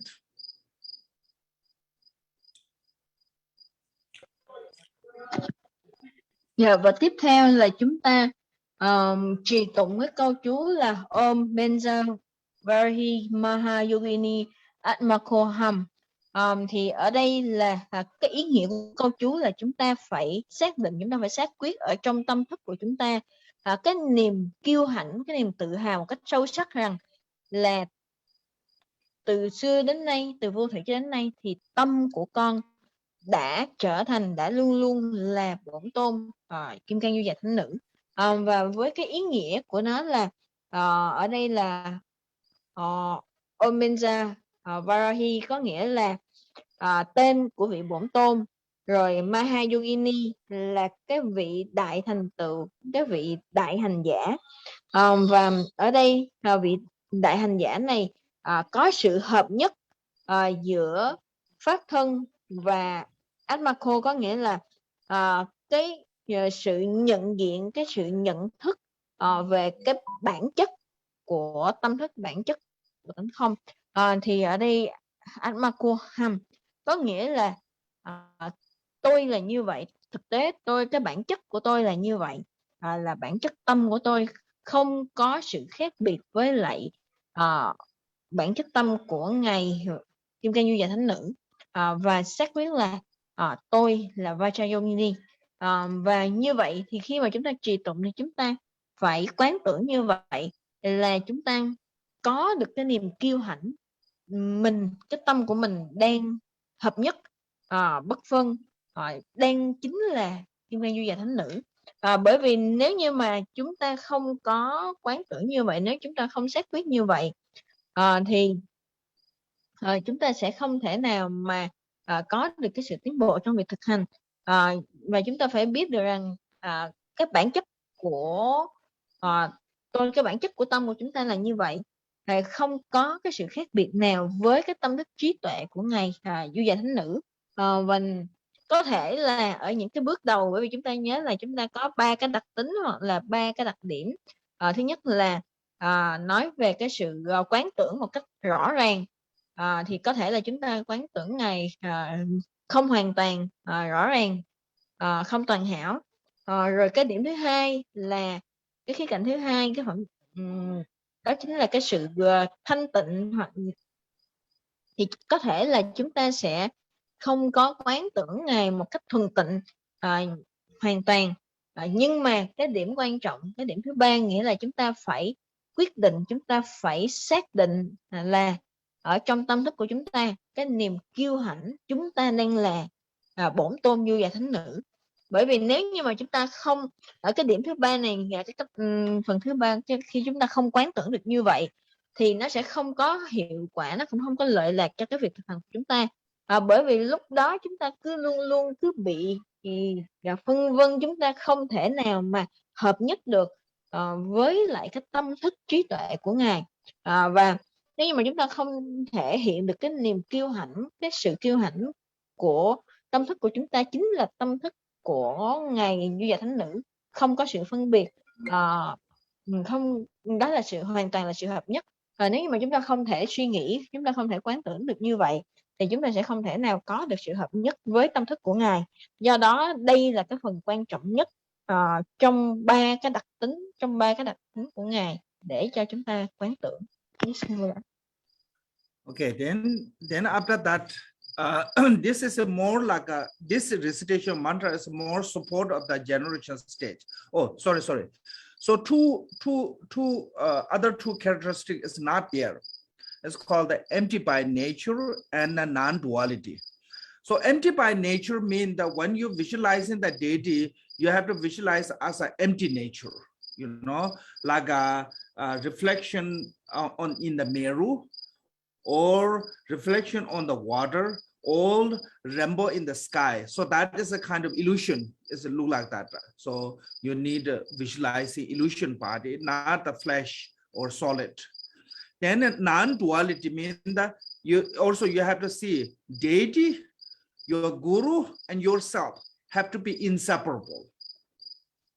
That is a non-duality. So if you separate those three, and you are not reaching to the non-dual state, so you have to make those inseparable. This is especially in the high yoga tantrics teachings. Those have to become inseparable.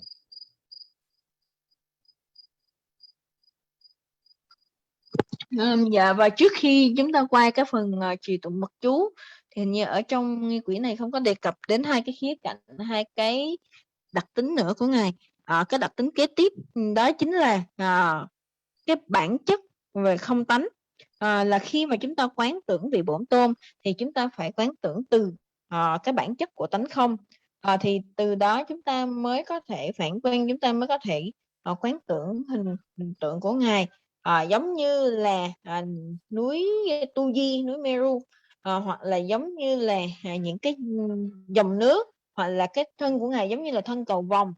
Thì như vậy là chúng ta phải từ tánh không và chúng ta quán tưởng được cái hình tướng của ngài là một cái sự ở trong cái thân huyền ảo, ở trong cái thân cầu vồng, chứ không được quán tưởng ngài ở trong cái hình tướng mà gọi là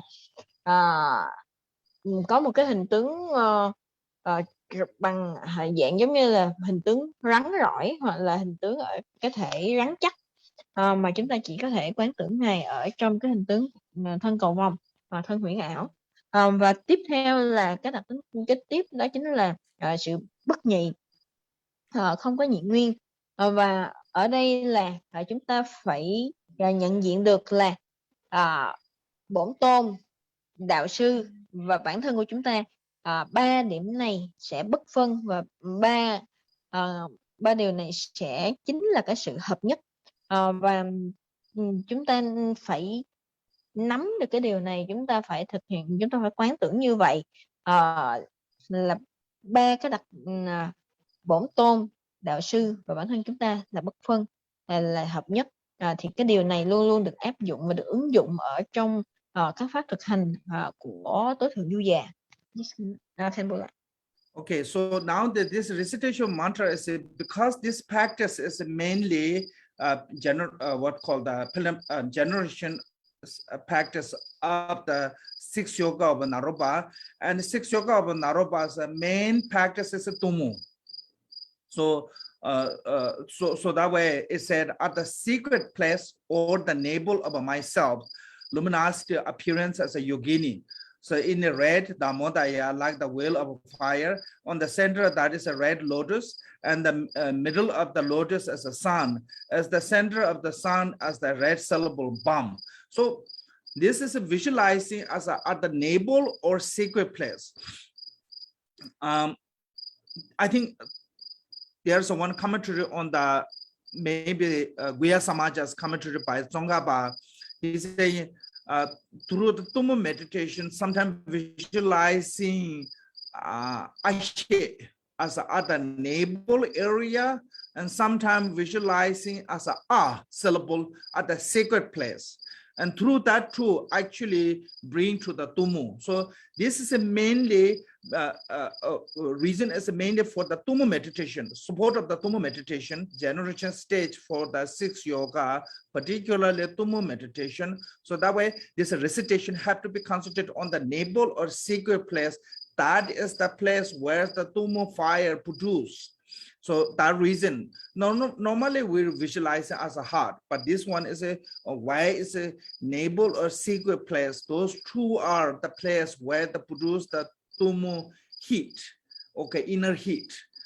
Start from there. So that way, have to visualize it under those places.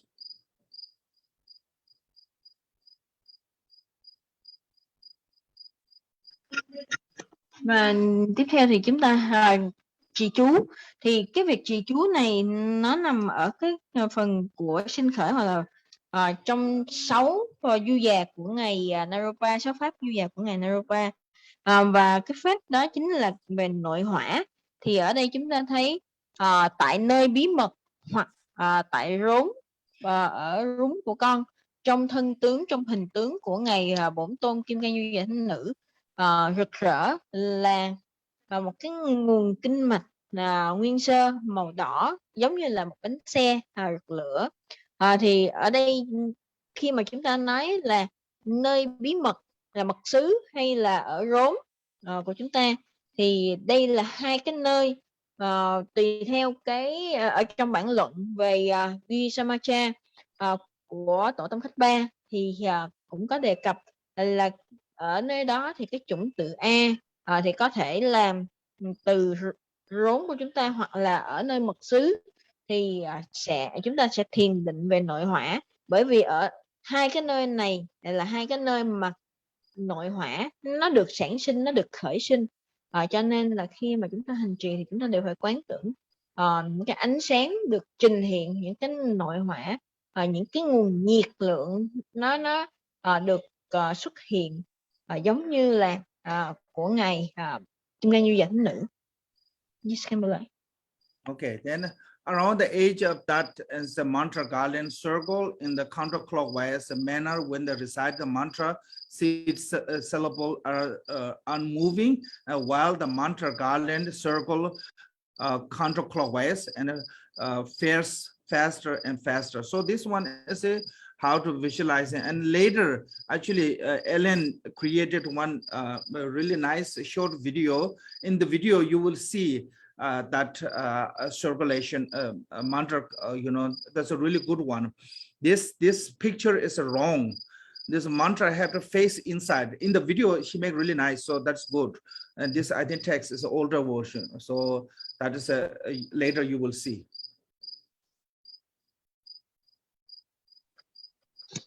Dạ, và ở phía trung tâm thì sẽ có cái đàn hoa sen màu đỏ, và ở giữa đài sen là cái đĩa mặt trời, và ở phía trung tâm của mặt trời chính là linh tự băm màu đỏ, và bao quanh của cái chủng tự là cái chuỗi minh chú xoay ngược chiều kim đồng hồ. Và khi mà chúng ta hành trì tụng chú thì ngay cả cái pháp tòa cũng như là chủng tự gốc thì vẫn đứng yên, nhưng mà cái câu chú thì xoay một cách nhanh chóng, dữ dội và mãnh liệt, và mỗi lúc thì càng nhanh hơn. Và thầy nói là chúng ta có một cái video để mà chiếu cho chúng ta thấy là cái cách toán tưởng như thế nào. Bởi vì ở trong cái hình vẽ này thì nó có cái sự sai biệt, nó không có chính xác, bởi vì khi một cái chuỗi minh chú đó nó phải xoay, nó phải đối mặt với lại cái chủng tự, thì nhìn ở trong cái video thì nó sẽ rõ ràng và chính xác hơn. Okay, then so this is the mantra. So there's have 3 type of mantra, but in there is only one mantra. It's called the it's called the two-face truth mantra, because this mantra is actually a combination of the Vajravarahi's essence mantra and very essence mantra. So like that is the essence mantra, and so the Dajin is a very essence mantra. So that we together put om Sao the Dajin Sohas, and there's called the root mantra, which is the praise of the Vajrayogini. So like here Namah Bhagavad, so Bazawarahi ba hum be Nama Aya Abarazitologia Madima Badi Shari hum be Sao ba Bawa Bahi Mahambeza home be on Baza Namon Baza Asani Azidi Abarazide Washankaran Barmani home be Nama Shokani Rogani Totakaran home be Nama Tasani Marani Parbitani Bara Abarazi home be Namabiza Zaman Taman home be Namabaza Warahiba Mahayogi Nekarisha Kage home be. So this is called actually is called it's called the prayers through the 8th line of the mother. So this is prayers as a root mantra. So every lots of time you can see, especially in the Chakrasamhora's Tantra, it said praise is the root mantra. So root mantra is this one. In this text, they don't have root mantra, only essence and very essence mantra put together. That way this 3 Om mantra it comes.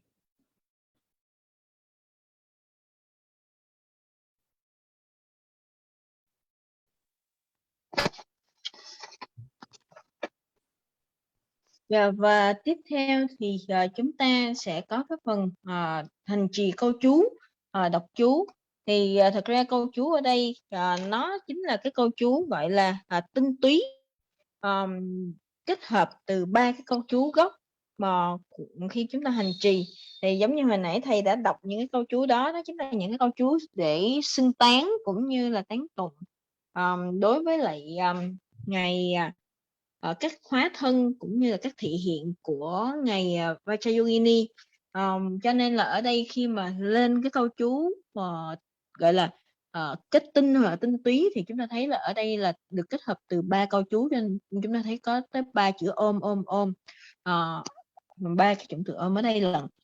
Và những cái trong cái nghi quỹ này thì không có cái câu chú gốc là những cái câu chú mà hồi nãy thầy đã đọc, mà chỉ có cái câu chú tinh túy, cái câu chú kết tinh từ những cái câu chú gốc đó mà thôi. Và Yes, Kimbola. Okay, so when we recite the mantra, most important is if there's one question somebody asks, I will post their question as when we recite the mantra, what we're visualizing. When we recite the mantra, you have to remember the deity's image, body yourself as a vividly. You don't need to go to too detail, but mostly your concentration goes to the seed syllable, bum. Seed syllable is your concentration with the seed syllable and recitation of mantra. So you have to focus on the mantra.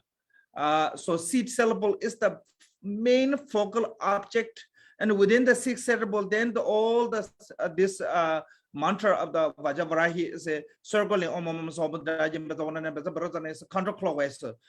So mainly you have to focus on that, but at the same time you have to remember the vividly the deity's body.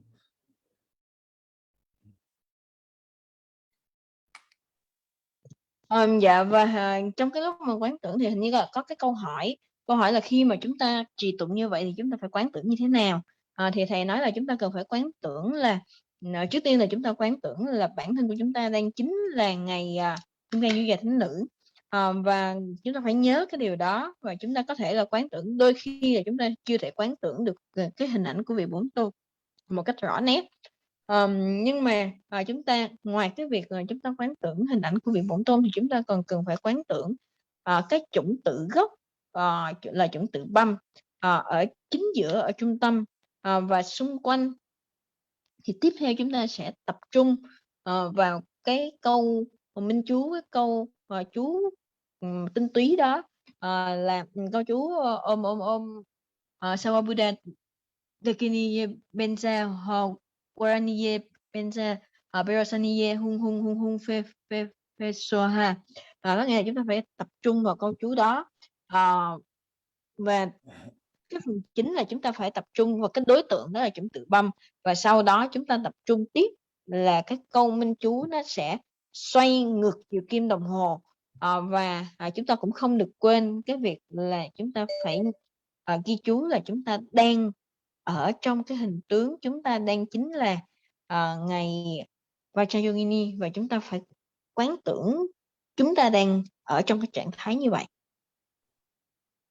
Yes, Okay, then when we recite the mantra, make sure free from six falls. So six falls, I think last time I talked, we don't need to repeat that one.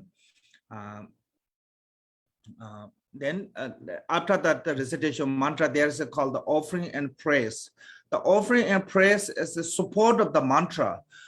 When we do the offering and praise, it's a quicker accomplishing of the, especially the praise is quicker accomplishing of the deity. That way we have to praise. So it's like a more like support of the recitation mantra is a praise.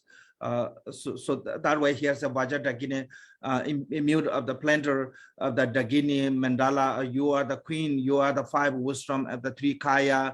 Homage and praise to you, refuge of the beings.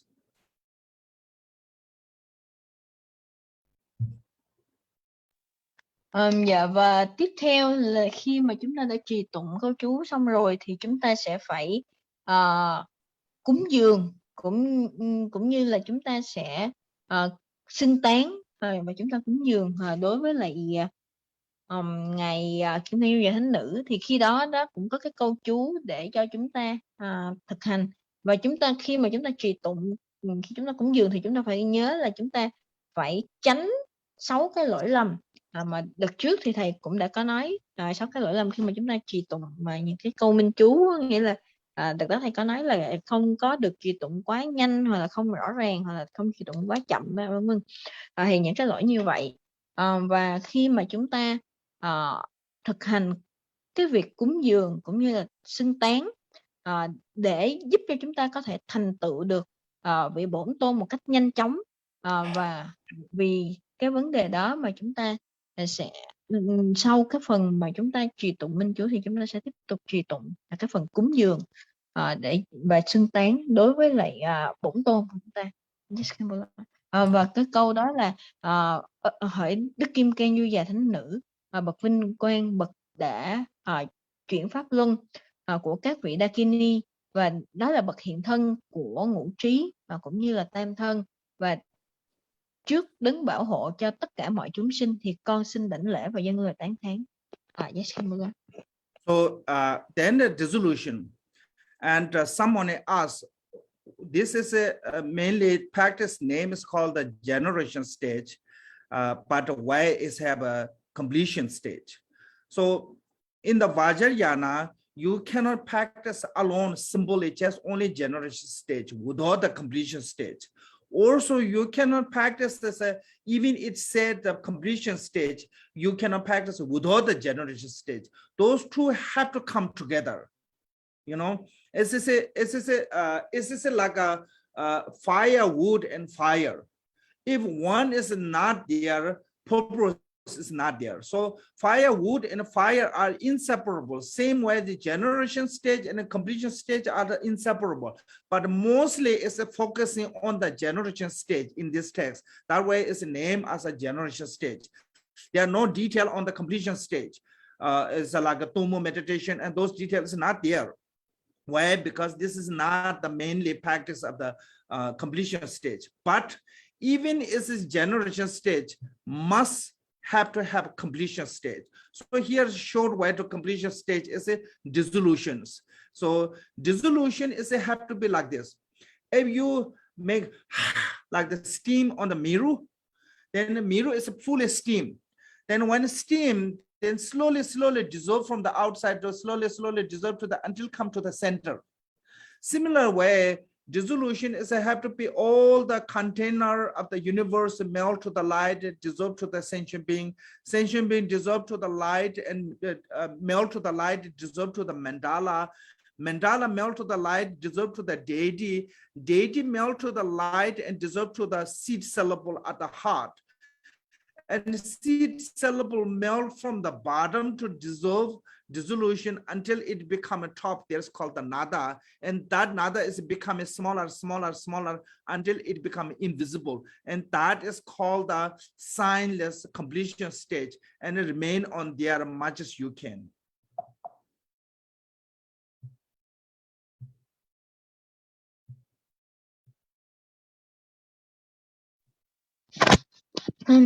Dạ, và khi mà chúng ta thực hành thì tại sao có cái câu hỏi là tại sao chúng ta cái bản nghi quỹ, cái bản kinh này thì nói là cái phần tập trung vào phần sinh khởi hoặc là phần phát triển, mà tại sao trong cái phần thực hành thì lại thấy có cả cái phần của giai đoạn hoàn thiện hoặc là giai đoạn thành tựu? Thì thầy trả lời là khi mà chúng ta thực hành Kim Cang Thừa thì không thể nào mà chúng ta chỉ thực hành phần sinh khởi mà thiếu đi cái phần thành tựu hoặc là cái phần kết thúc, hoặc là chúng ta không thể nào mà chỉ thực hành cái phần thành tựu mà chúng ta không thực hành cái phần sinh khởi. Do đó chúng ta luôn luôn phải thực hành cả hai phần này kết hợp với nhau. Hai phần này phải đi song hành và phải thực hành cùng với nhau. Ví dụ như là khi mà chúng ta đốt lửa thì bắt buộc là chúng ta cần phải có cái đốm lửa và chúng ta cần phải có gỗ. Hai cái này nó sẽ phải không có tách biệt với nhau, nó phải hợp nhất với nhau thì chúng ta mới có được một cái đống lửa. Do đó cái việc thực hành thì chúng ta luôn luôn phải có giai đoạn sinh khởi cũng như là giai đoạn hoàn thiện. Nhưng mà tại sao cái bản nghi quỹ này chỉ nói về giai đoạn, cái tựa của nó chỉ nói về giai đoạn sinh khởi mà thôi? Bởi vì ở cái nghi quỹ này nó tập trung chính yếu là vào cái giai đoạn sinh khởi, mà không có những cái chi tiết cụ thể về cái pháp thực hành nội hỏa. Bởi vì pháp thực hành nội hỏa là nằm ở trong cái phần cái giai đoạn thành tựu, nhưng mà ở trong nghi quỹ này thì không có đề cập chi tiết, và vì vậy thì nói ngắn gọn là chúng ta chỉ có được cái pháp thực hành trong cái giai đoạn thành tựu một cách rút gọn hoặc là ngắn gọn, là bằng cách là khi lấy ví dụ như khi mà chúng ta thổi một cái hơi, hà cái hơi của chúng ta vào trong cái tấm gương, vào trong cái mặt gương hoặc là mặt kiến, thì cái hơi đó nó sẽ dần dần nó sẽ hòa tan, nó sẽ dần dần nó tan biến vào ở trong cái tấm kính đó. Thì như vậy thì cũng tương tự chúng ta sẽ sử dụng cái pháp quán để chúng ta hòa tan. Thì cái quán hòa tan đó nó chính là cái giai đoạn thành tựu ở trong cái phần thực hành này.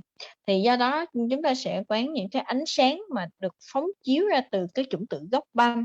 Thì toàn bộ những cái cõi tịnh độ này và tất cả những cái gì mà ẩn chứa ở trong cái cõi giới của chúng ta thì đều tan biến hóa ra thành ánh sáng, và tất cả những cái ánh sáng đó thì dần dần hòa tan vào ở trong cái thân của chúng ta. Và cái thân của chúng ta thì lúc đó đang chính là ngày Vajrayogini, ngày Kim Cang Du Già Thánh Nữ, thì cũng sẽ dần tan thành ánh sáng và ở từ trên đỉnh đầu của chúng ta và tan từ từ và đồng thời từ dưới lên, và toàn bộ cái thân của chúng ta sẽ tan vào cái chủng tử gốc băm. Và tiếp theo thì khi mà chúng ta biết là cái chủng tử băm thì nó sẽ có cái phần đầu ở phía trên cái chủng tử băm mà theo tiếng Tạng á, thì nó sẽ có cái chủng tử của nó, thì phần đầu thì nó giống như là cái hình của vầng trăng khuyết.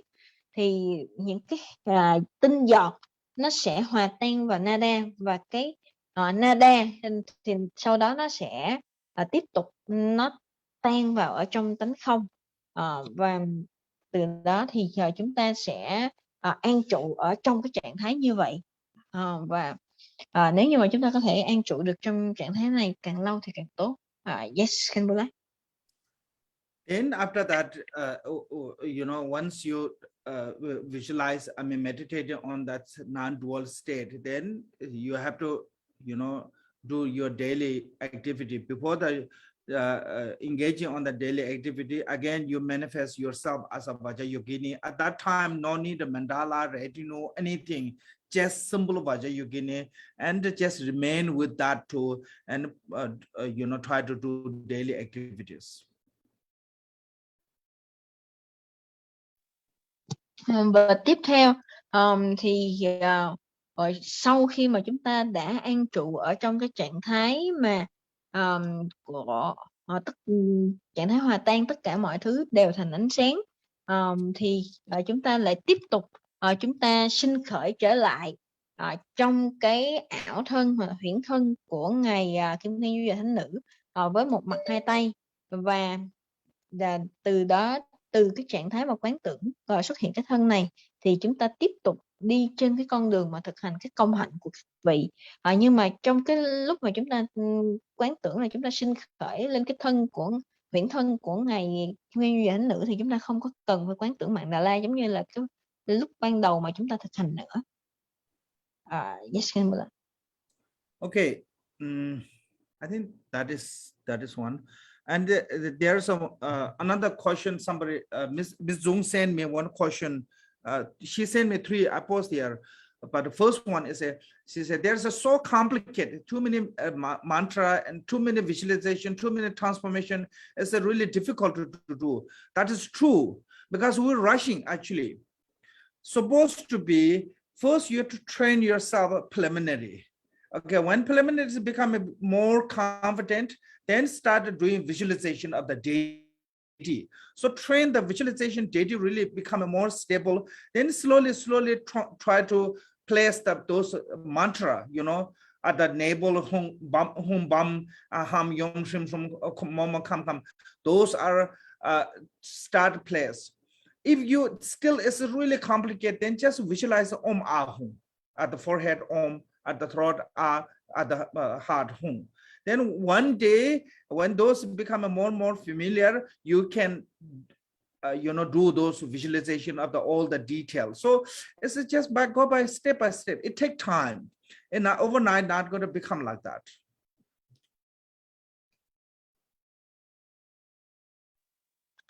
Dạ, và có một cái câu hỏi hình như là của cô Dung có chuyển cho thầy.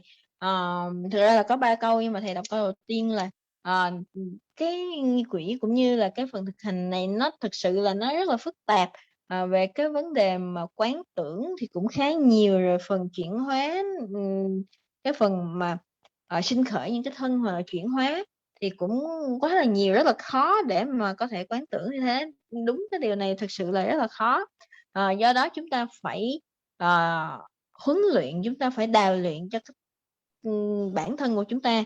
Chúng ta đi từ cái bước sơ khởi, chúng ta đi từ cái phần căn bản, cái pháp tu sơ khởi trước, rồi khi mà chúng ta đã cảm thấy là tự tin và thuần thục với lại cái pháp tu sơ khởi đó rồi, chúng ta đã quen với cái cách quán tưởng trong thực hành của pháp tu sơ khởi, thì chúng ta lại tiếp tục chúng ta quán tưởng vị bổn tôn. Và khi mà chúng ta có thể quán tưởng được vị bổn tôn tương đối rõ ràng, và có thể quán tưởng bổn tôn, chúng ta cảm thấy là có được cái sự tự tin, có được cái sự vững chắc trong cái việc quán tưởng về bổn tôn, thì lúc đó chúng ta lại tiếp tục đi tiếp cái bước kế tiếp là quán tưởng cũng như là ghi nhớ những cái chủng tự hoặc những cái câu chú. Và nếu như mà khi mà chúng ta đã gọi là cảm thấy là chúng ta quen thuộc và chúng ta có thể nhớ được, rồi chúng ta quán tưởng rõ ràng những cái câu chú, cái cách vận hành cũng như là xoay quanh câu chú xoay quanh những cái chủng tự gốc như thế nào, thì chúng ta lại cứ tiếp tục, chúng ta dần dần chúng ta thực hành như vậy. Còn nếu như mà chúng ta cảm thấy nó vẫn rất là quá phức tạp thì chúng ta đơn giản là chúng ta quán tưởng 3 chủng tự. Ôm A Hum được điểm ở 3 nơi. Ôm là ở trên đỉnh đầu, A là ở lưng xa cổ và Hum là ở ngay lưng xa tim. Thì chủng tự Ôm thì màu trắng, chủng tự A màu đỏ, chủng tự Hum thì màu xanh dương. Thì chúng ta quán tưởng những cái đơn giản như vậy. Rồi dần dần khi mà chúng ta đã quen thuộc thì chúng ta bắt đầu chúng ta lại đi vào cụ thể chi tiết hơn nữa. Những cái này thì nó cần thời gian, nó cần phải đi từng bước một, chứ không thể là chỉ qua một đêm, qua sáng hôm sau là chúng ta có thể thành tựu được và chúng ta có thể thuần thục được những cái việc thực hành hay quán tưởng như vậy. Okay, then there's lots of questions. I think in the Vietnamese, I cannot read that one. Ms. Ngog, you have to read all of them. And somebody asked me the meaning of the mantra. So I'm not that good with the Sanskrit, but I try, okay? So we have here mantra. Here said Om, Om, Om, 3 Om. I think this is why I have 3 Oms. I'm not really sure. But because it's the 2 mantra put together, each one have their own Om. So I think maybe that way it's become a 3. I don't know. So you can say 3 Kaya or whatever, you know. Sarva Buddha means all the Buddha. Dagini means the Dagini of the all the Buddha. Bezawanani as her name, you know, Barahi, and Bezam Berutanai is a Nabarnade, as a Buddha Berujanas, the same name. So this, I think, name mantra mainly is a name mantra on Bezam Berutani so has. So something like that much. But truth is I don't have a detailed knowledge about the Sanskrit meaning of the mantra, because I never learned Sanskrit that much. So I'm sorry. Maybe in future, if I figure out, if I learn, I will bring out.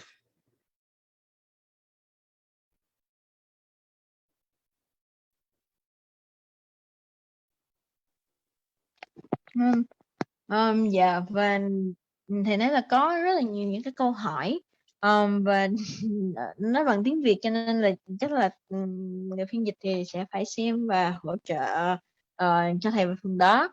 Và ở đây có một cái câu hỏi là tại sao ở trong cái câu cái ý nghĩa của câu minh chú, thì thầy nói là thực ra thì thầy cũng không có giỏi về từ ngữ Sanskrit, thuật ngữ Sanskrit lắm, nhưng mà thầy cũng sẽ cố gắng.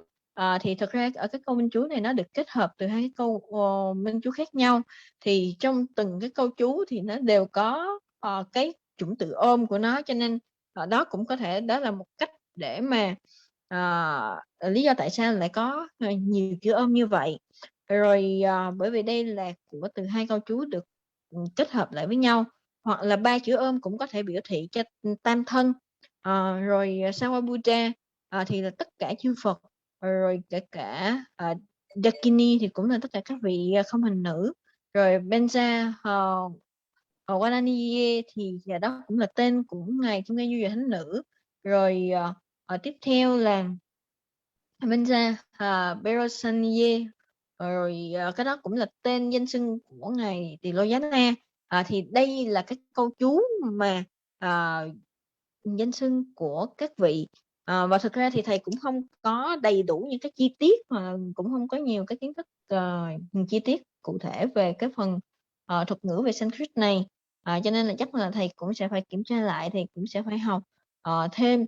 Thì nếu như mà ở trong tương lai mà thầy có thể biết chính xác cái thông tin của cô chú thì thầy sẽ chia sẻ tiếp ạ. Okay, so then I think we have some more questions. I will try to see.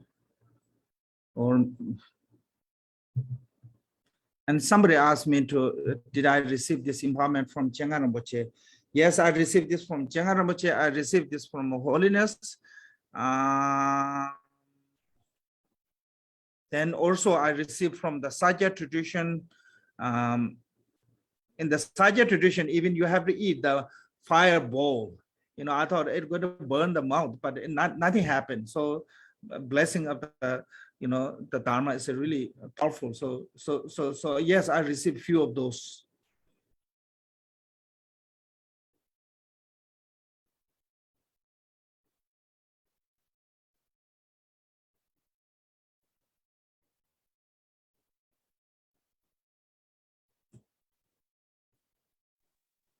Dạ, và có người hỏi là cái pháp này thì thầy nhận được từ vị đạo sư, từ bậc đạo sư nào, thì thầy cũng đã được nhận từ vị pháp chủ của dòng truyền thừa, và ngài cũng thọ nhận đầy đủ những cái sự gia trì cũng như là tất cả những cái giảng huấn, và những cái giáo pháp này thực sự là có đầy đủ những cái năng lực để giúp cho chúng ta. And there's one good question. Actually, this is a really good question. I want to ask, when pressing and making aid offering to the deity at the end of the sadhana, should I visualize in the deity's form or me as and the deity inseparable things?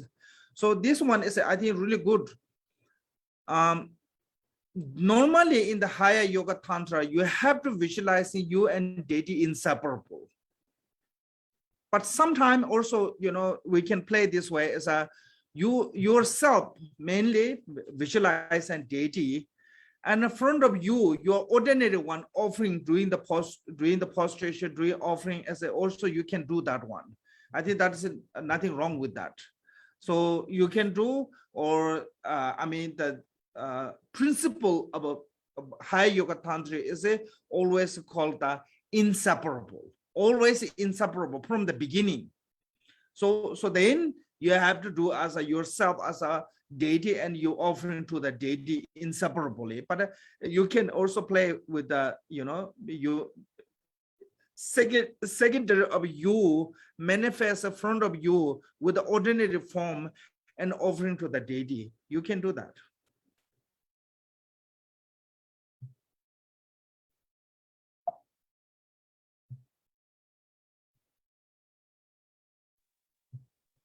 Dạ, có câu hỏi thì thầy nghĩ là cái câu hỏi này là một cái câu hỏi cũng khá là hay.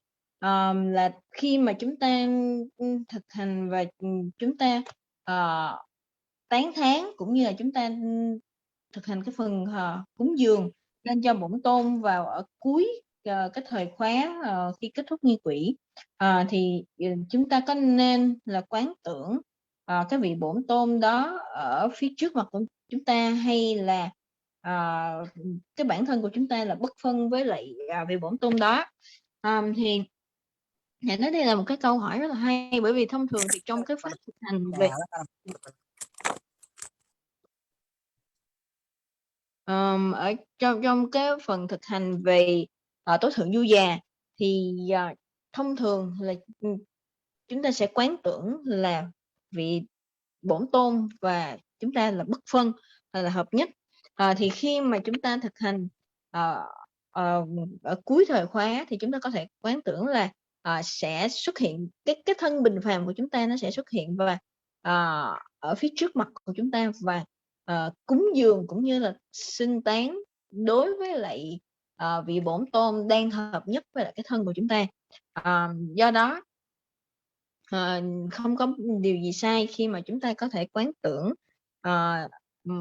thêm một cái thân của chúng ta ở phía trước mặt và để cúng dường ngược lại, xứng đáng ngược lại cho chính cái bản thân của chúng ta đang hợp nhất với lại vị bổn tôn. Và thực ra thì cái việc mà hợp nhất hay là việc bất phân nó đã bắt đầu từ cái lúc mà chúng ta bắt đầu thời khóa cho đến khi mà chúng ta kết thúc thời khóa. Yes, Kimberly. And somebody said here, visualization visualize Varahi as a navel chakra and a bomb, and in secret chakra navel. I confused that. So yes, I'm sorry for the confusion. What it means, the saying is, the text said you can visualize in navel or secret place, either way, either, not both. Okay, you can visualize in navel or you can visualize in secret, because both places are meditation on the Tumu fire. Some texts said Tumu fire start from the sacred place. Some texts, some say the Tumu fire from the navel. So you can visualize in navel or Tumu. You don't need to visualize in both places. I mean the sacred. You don't need to visualize in both places. So whatever comfortable you do, because this is related to the Tumu meditation.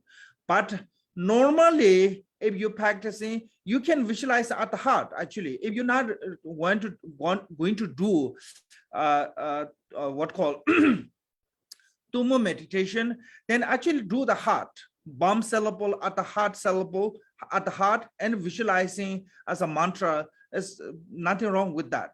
Okay, so this text particularly related to the 6 yoga of Naropa.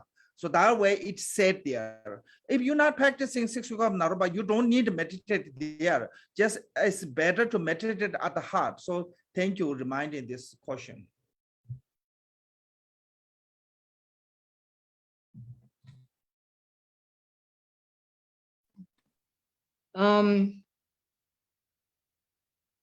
Và có một cái câu hỏi là tại vì ở trong cái bản nghi quỷ thì có nói là cái việc quán tưởng ngày Vajravarahi thì là chúng ta quán tưởng là cái chủng tử băm đó là sinh khởi ở rốn của chúng ta hay là ở cái nơi mật xứ. Thì cảm thấy là rất là bối rối, là không biết quán tưởng như thế nào. Thì thầy nói là thực sự là cái câu hỏi này thì cũng giúp thầy có thể làm rõ cho chúng ta, có nghĩa là tùy theo, tại vì hai cái nơi này ở nơi rốn hoặc nơi mật xứ đều là cái nơi mà để chúng ta quán tưởng là khởi sinh cái ngọn lửa của nội hỏa. Thì có một số những cái bản luận thì nói rằng là cái nhiệt nội hỏa nó được khởi sinh từ nơi mật xứ, nhưng mà có một số những cái bản luận khác thì nói là nội hỏa được phát sinh từ rốn của chúng ta. Do đó là chúng ta có thể quán tưởng hoặc là một trong hai, là hoặc là ở mật xứ hoặc là ở rốn của chúng ta. Bởi vì cái điều này nó liên quan đến phần thiền định về nội hỏa. Còn nếu như mà chúng ta không có thực hành về nội hỏa thì chúng ta cũng có thể quán tưởng cái chủng tử băm đó ở luân xa tim của chúng ta cũng được, không vấn đề gì. Bởi vì cái bản nghi quỷ này thì nó có liên quan đến cái pháp thực hành 6 pháp du già của ngài Naropa. Cho nên đó là lý do tại sao lại có cái phần này. Yes. Okay, Ellen, please show the video. Then I don't know who go to translate this all Vietnamese. I have no idea. Dạ thầy nói là cô Linh thì sẽ chia sẻ cái phần video mà về cái việc mà quán tưởng chuỗi minh chú xoay quanh cái chủng tử. Dạ không biết.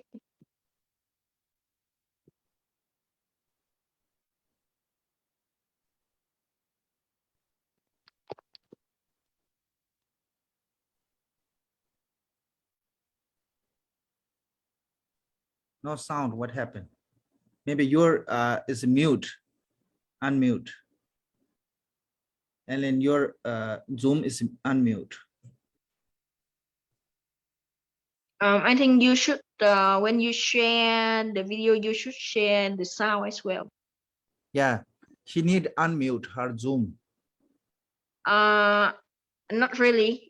It's in the function when she share screen or share video, there will be the block for you to tick on share sound. So Oh.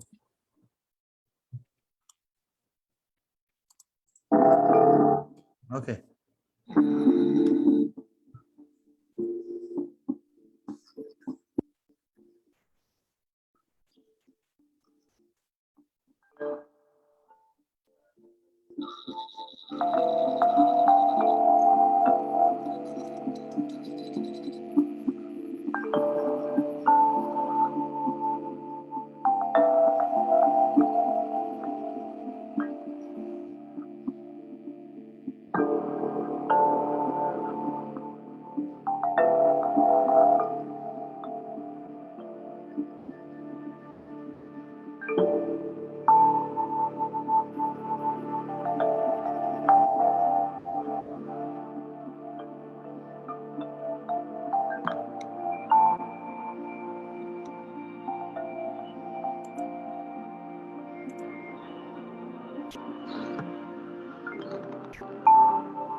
생각해보고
Om Sawa Buddha Jai Jene Yam Basawana Neyam Basai Peroi Sana Ye Hoi Hoi Bebe Be Sowa Om Sawa Buddha Jai Jene Yam Basawana Neyam Basai Peroi Sana Ye Hoi Bebe Be Sowa Om Sawa Buddha Jai Jene Yam Basawana Neyam Basai Peroi Sana Ye Hoi Bebe Be Sowa.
Thank you.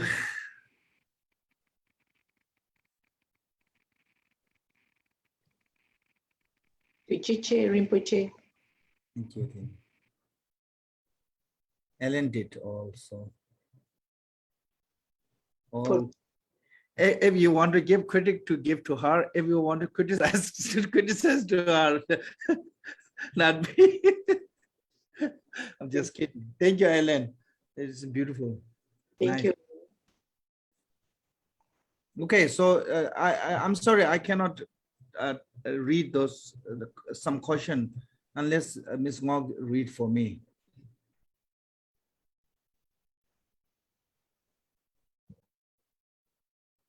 I don't know, they are a question or statement or comment or I don't know. Let me check. I haven't read it yet.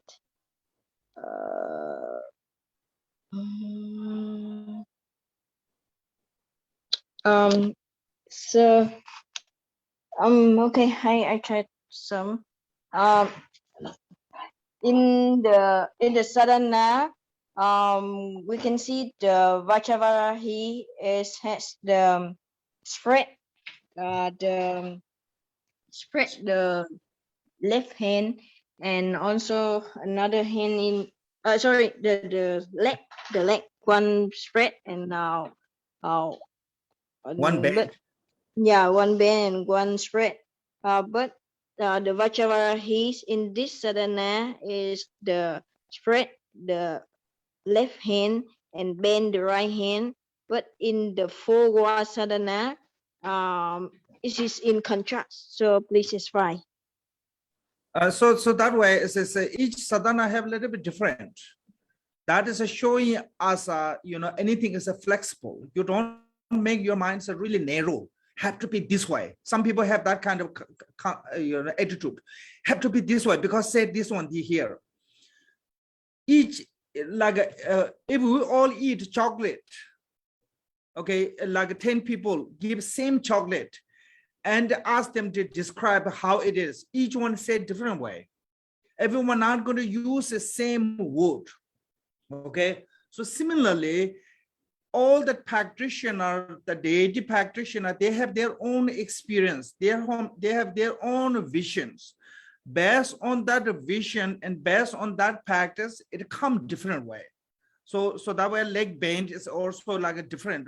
Poor one is another way, and this one is another way. So all is, I think each sadhana have their own versions. You see, because of the main author, they have their own experience, different ones. So that reason, lots of different comes. There's like hundreds of Vajrayogini or Varahi different comes. Those all is a reason is that way. So it's nothing is wrong, and I mean neither is wrong or mistake. So don't worry about it. Whatever according to the sadhana explained, just do that way.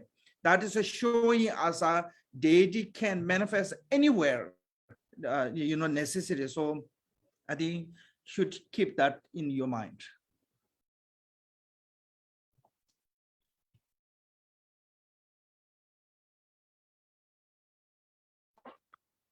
Dạ, có câu hỏi.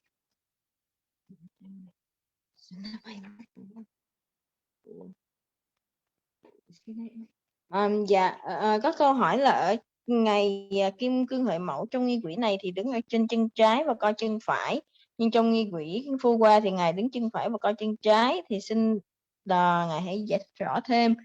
Thì ngài trả lời là mỗi cái nghi quỹ nó có thể là chia sẻ hoặc là biểu thị một cái cách khác nhau, và nhưng mà cái điều này thì nó cũng tùy thuộc thôi, nó không có quá bắt buộc và gò bó, và chúng ta không nên hạn hẹp chúng ta ở trong cái việc suy nghĩ như vậy. Bởi vì lấy ví dụ như chia kẹo sô cô la, cùng một loại kẹo sô cô la cho 10 người và hỏi họ hãy diễn tả lại coi cái vị của sô cô la như thế nào, thì chắc chắn là 10 người này họ sẽ diễn tả theo một cách khác nhau. Do đó tất cả những cái hành giả thì họ đều có những cái kinh nghiệm thực hành cũng như là những cái linh kiến khác nhau, và theo những cái cách khác nhau, cũng như là những cái bản luận hoặc là những cái bản ghi chú của nhiều tác giả khác nhau, thì chắc chắn là cũng sẽ có những cái kinh nghiệm khác biệt. Và hơn nữa thì thân tướng của ngài Kim Cang Như Lai Thánh Nữ hay là Kim Cang Huệ Mẫu thì cũng có rất là nhiều những cái hiện thân khác nhau, cho nên là không có cái vấn đề gì với là sai lầm hoặc là sai lạc ở đây cả. Cho nên là tùy theo cái nghi quỹ nào mà chúng ta đang thực hành thì chúng ta hãy theo những cái diễn tả hoặc những cái giải thích cũng như những cái biểu đạt của nghi quỹ đó.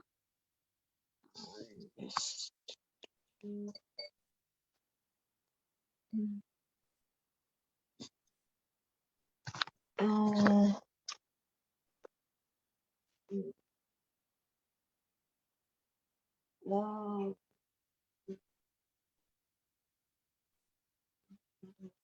Here one said, Vajrayogini stand on a Varahi and Kalaratri.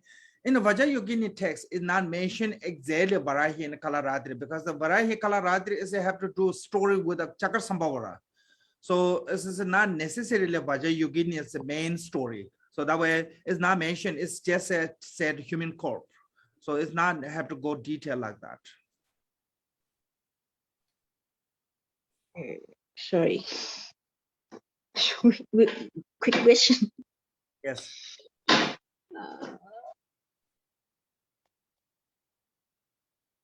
Sorry, can you tell again? No, there's one question. Shri Tadananda asking, Vajrayogini stand on a Vrava and Kalaratri.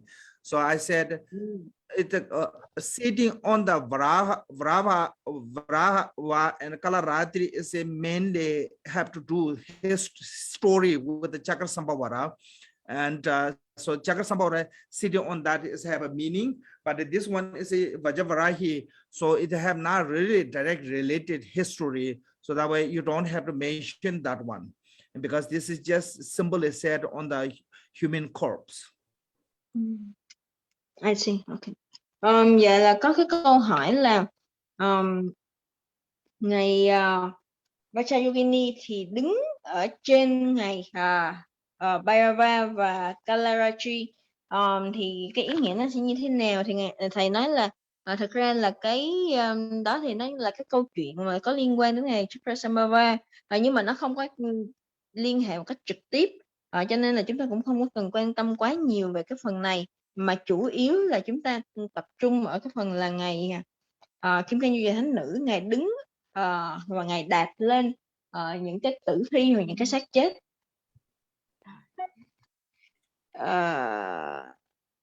There is a question that is done. So when we visualize about the navel, that means that it should be the same directly at the side of the navel side or underneath the navel about 4 fingers. Yes, it must be below 4 finger, below navel, physically navel. So here navel is talking about there's a 2 channel of the right and left channel is medial at the central channel. That is a little bit below physically navel. That is called the navel. That navel chakra is there. That chakra, not the navel, physically navel. So those are 2 different.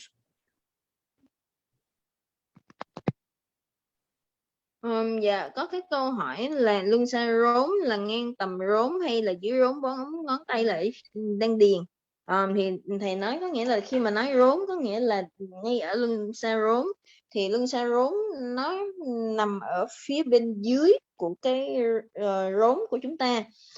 Thì ở phía dưới thì nó sẽ có 2 cái kinh mạch trái và phải, thì cái kinh mạch cái luân xa rốn nó sẽ nằm ở phía dưới 4 ngón tay ạ.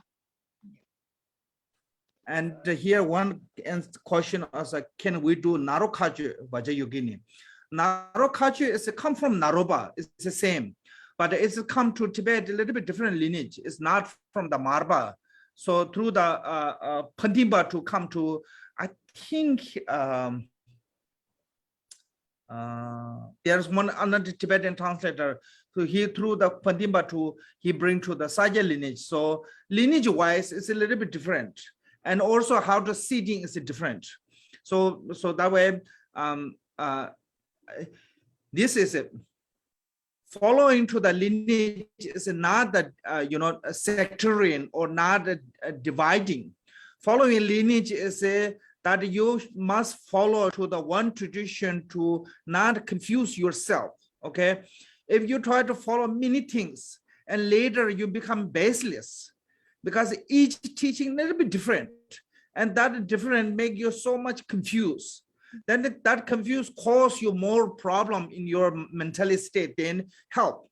So it's just when it comes to the practice, following to the one lineage is better. Doesn't matter which lineage you follow. Okay, that is not big different. But once you follow one lineage is better. I give you example. If you go to the, I think this I said many times, if you go to the one place, like from here where I stay is Washington DC. Washington DC have so many roads, so many different ways you can get to the Washington DC. Any of those roads, doesn't matter it's longer or shorter, if you continually go through that road, you will get to the Washington DC, definitely. But if you go to halfway, stop, come back, and try to go to another road, halfway, come, stop it, you will never reach to the DC. So just follow to the one tradition continually when you come practice. So that is a more healthier, more easier to you to practice. Otherwise, you try to do so many things, it's not really helpful.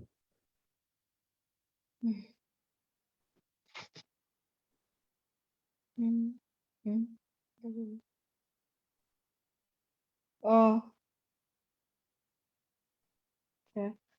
Câu hỏi là con có thể thực hành Nairokaicho Vajrayogini hay không? Thì thầy trả lời là Nairokaicho Vajrayogini thì nó cũng là một cái cách thực hành, nó cũng là một cái bản nghi quỹ. Nhưng mà khi mà ngày của ngài Naropa, nhưng mà khi mà ngài đi qua Tây Tạng với ngài Mappa thì nó lại là một vấn đề khác, bởi vì có nhiều những cái dòng truyền thừa khác nhau. Ví dụ như đối với lại dòng truyền thừa của Sakya thì cái cách ngồi thực hành hoặc cái cách quán tưởng nó cũng có những cái sự khác biệt. Do đó chúng ta nên theo cái dòng truyền thừa nào, và những cái dòng truyền thừa hoặc là những cái truyền thống mà liên tục không có thời gián đoạn, và những cái dòng truyền thừa nào mà những cái pháp thực hành nó không có làm cho chúng ta bị bối rối hoặc là bị rối. Bởi vì khi mà một cái dòng truyền thừa, chúng ta phải chọn một cái dòng truyền thừa nào để chúng ta đi theo. Nếu như mà chúng ta cứ chọn nhiều thứ khác biệt thì rốt cuộc là chúng ta cũng không đi đến đâu được cả. Lấy ví dụ như khi mà muốn đi đến một nơi nào đó, ví dụ như ở đây thầy muốn đi tới Washington DC, thì khi có rất là nhiều con đường để đi tới Washington DC, thì quan trọng là chúng ta chọn con đường nào đi thì nó cũng sẽ đến. Nhưng mà chúng ta chọn một con đường rồi thì chúng ta cứ theo cái đường đó mà chúng ta đi, chứ chúng ta đừng có đi chọn con đường này rồi đi được nửa đường rồi lại quay lại đi một con đường khác, rồi lại chọn tiếp một con đường, rồi lại nửa đường rồi lại đi tiếp một con đường khác nữa. Thì như vậy rốt cuộc là chúng ta sẽ chẳng đi được tới đâu. Do đó là chúng ta đừng có cố gắng để mà chúng ta làm mà thử, hoặc là chúng ta làm quá nhiều thứ, mà chúng ta phải chọn một cái dòng truyền thừa, một cái truyền thống để chúng ta thực hành.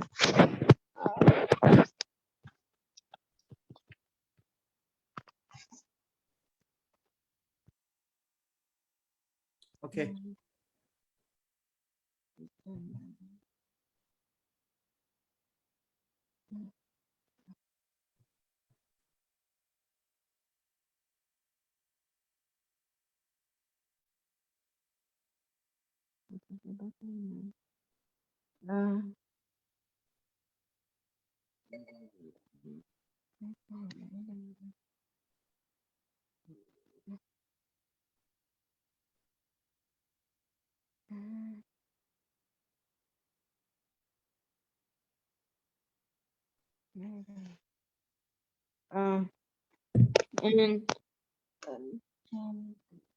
Just we check in the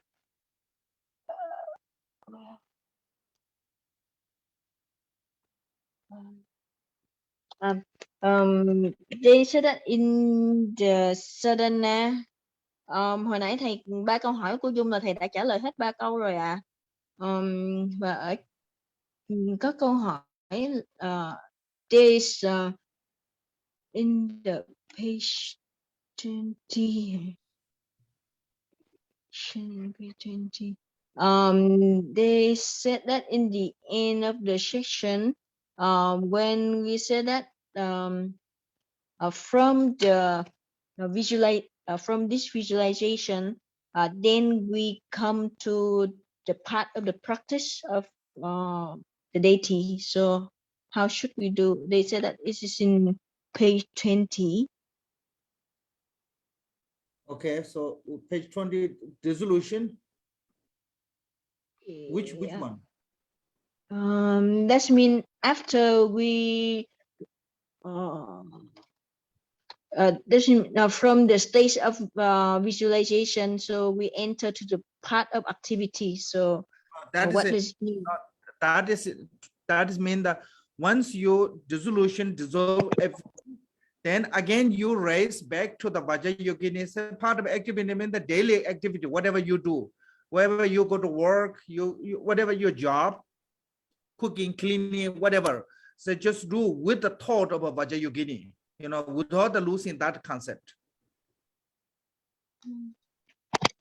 Dạ, có câu hỏi là từ cảnh giới tư duy đó thì thì đi vào hành đạo, hoặc là đi vào cái việc mà thực hành cái công hạnh.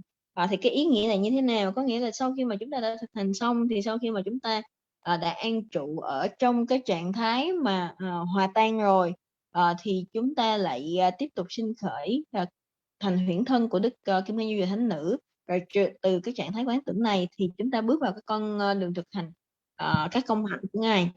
Nghĩa là vào cho dù là chúng ta thực hành cái gì đi chăng nữa, vào những cái hoạt động hàng ngày của chúng ta, chúng ta đi làm việc, hoặc là chúng ta kể cả nấu ăn, hoặc là lau dọn, vân bất cứ những cái việc gì chúng ta làm, thì chúng ta phải xem chúng ta như là cái cách thực hành pháp giống như là của Ngài Kim Cang Như Lai Thánh Nữ, và bất phân với Ngài.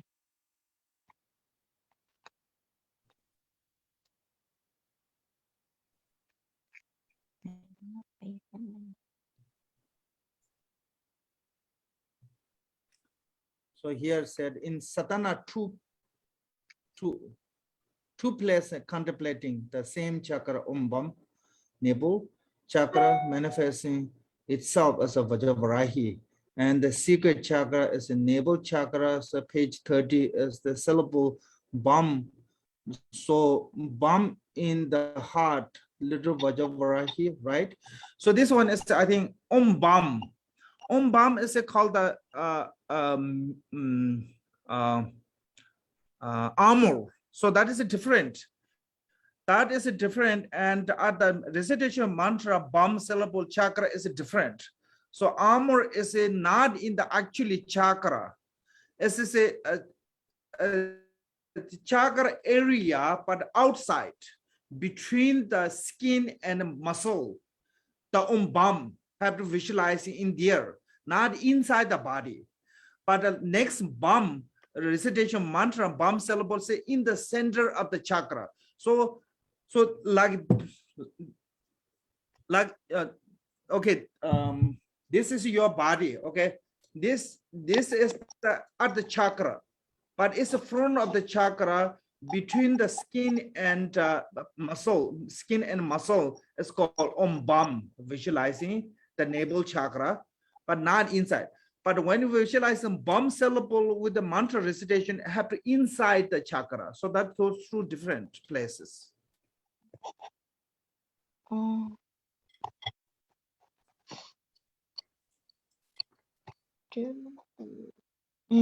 Và câu hỏi là ở trong nghi quỷ thì có hai chỗ quán, là ở cùng luân xa là luân xa rốn Bam hóa hiện thành ngài Vajravarahi, và ở luân xa bí mật hoặc là ở luân xa rốn cũng là chủng tử Bam. Vậy thì hai cái này giống nhau hay khác nhau? Thì thầy nói là hai cái này nó là khác nhau, bởi vì ở cái chủng từ Bam đầu thì nó không thực sự là nó nằm ở bên trong của luân xa, mà nó nằm ở phía bên ngoài, nó nằm ở giữa cái phần da và phần cơ của chúng ta. Còn cái phần Bam thứ hai, khi mà chúng ta quán tưởng chủng tử Bam với việc trì tụng câu minh chú, thì có nghĩa là cái chủng tử Bam này nó sẽ nằm ở trong trung tâm, nó nằm ở chính giữa của luân xa. Và vì vậy thì hai cái này nó là hai phần khác nhau ạ.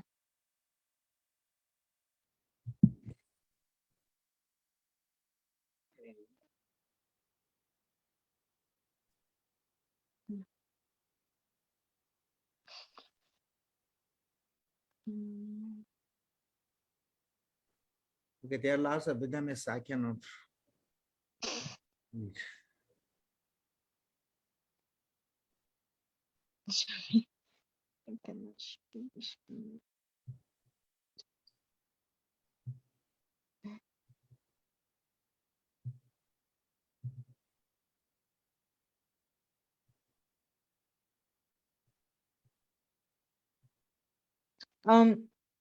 The meaning of the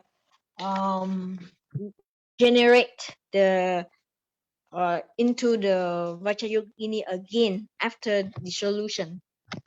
Yes. So just symbol Vajrayogini, only Vajrayogini alone. There are nothing mandala or a wheel of protection or anything else. You know, you don't need to visualize it as a lotus, sun, seed, and moon. Those are not need. Just yourself, Vajrayogini. And so the meaning for that. That is it's called we talk about the samaya. In the samaya mean that always they try to remain in the three vajas. So that's called the vaja body. You always see appearance as a deity's form. Your body as a deity's form. So that is a vow of a Vajrayana. Once you receive the empowerment, you transform already. You're no longer ordinary person. So you have to keep that continually.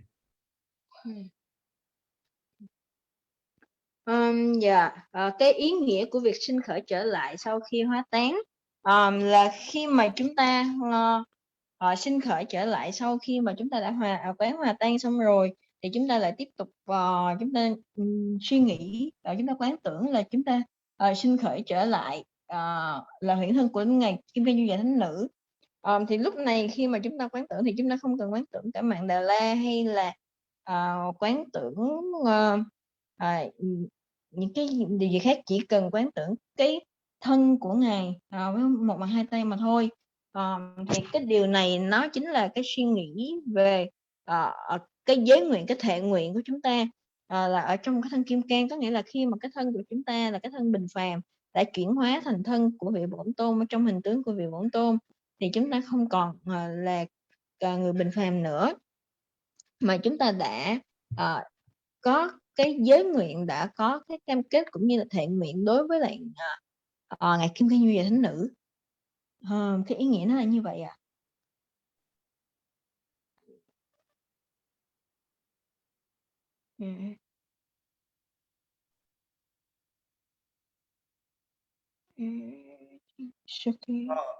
In this, there's somebody asked for those 4 Daginis, for retinue of the Daginis. In this sadhana, there's not those 4 Daginis, retinues, so we just keep out of that. They are in the retinue of the Vajrayogini or Vajravarahi, but in this particular sadhana, is not; those are not there. So I think don't try to confuse ourselves. But in the Vajrayogini, those 4 Dagini as a symbol of 4 Enlightened activities. But in this text doesn't have those 4 Daginis.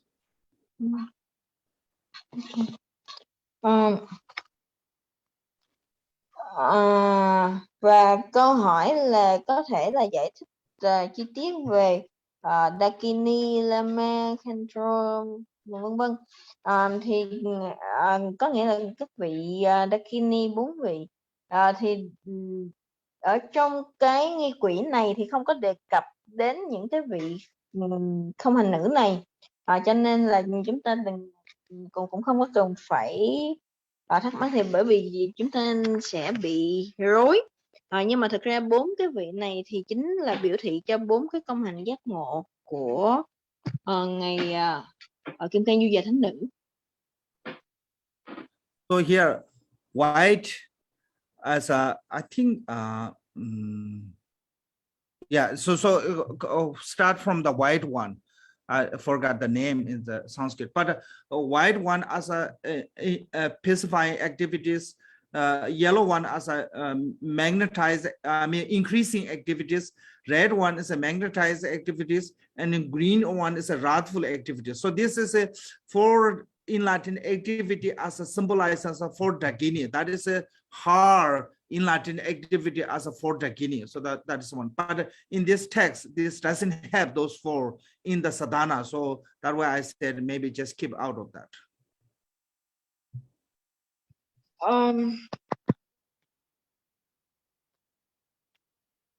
Sorry, the white one is the pacify, the second one is the yellow increase, the third one is the red is Magnetize. Okay. Okay, and last one is green or the blue? Green as a wrathful, yes. In here it's a green as a wrathful. I see, yeah. Dạ, và ở đây á, thì 4 cái công hạnh bắt đầu là từ cái màu trắng đó chính là cái sự an định an diệu, cái màu vàng đó chính là sự tăng trưởng, cái màu đỏ đó chính là hàng phục, và cái màu xanh thì đó chính là cái sự phẫn nộ uy mãnh. Ở đây thì là biểu thị cho 4 cái công hạnh ở trong nghi quỹ này ạ.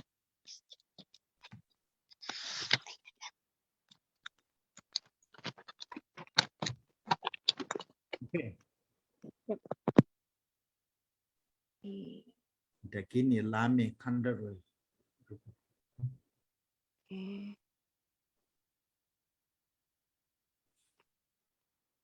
Rubini should be first. Maybe not. Yeah, the order is I think the same. Dakini Lami Khandari Rubini. So this is the four in like for Dakini. But I mean, this as earlier I said, it's not part of it. Actually, Sadhana.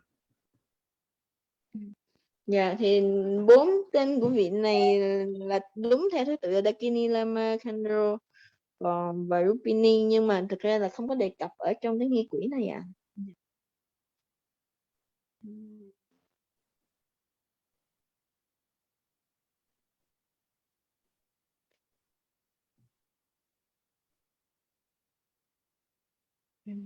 Meeting.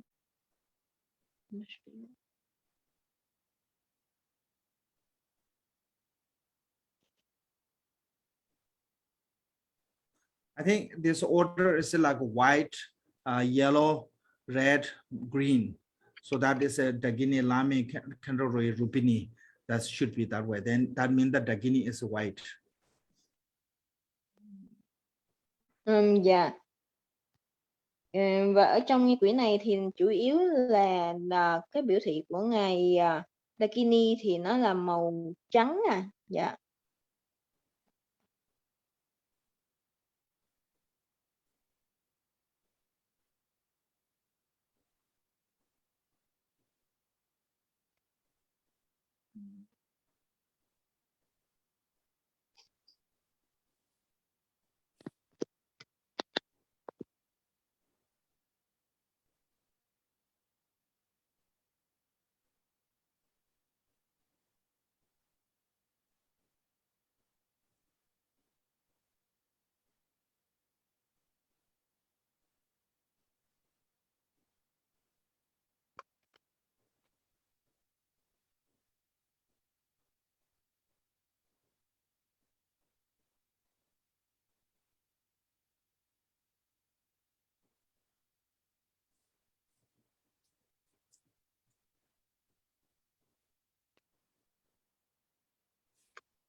Okay, any?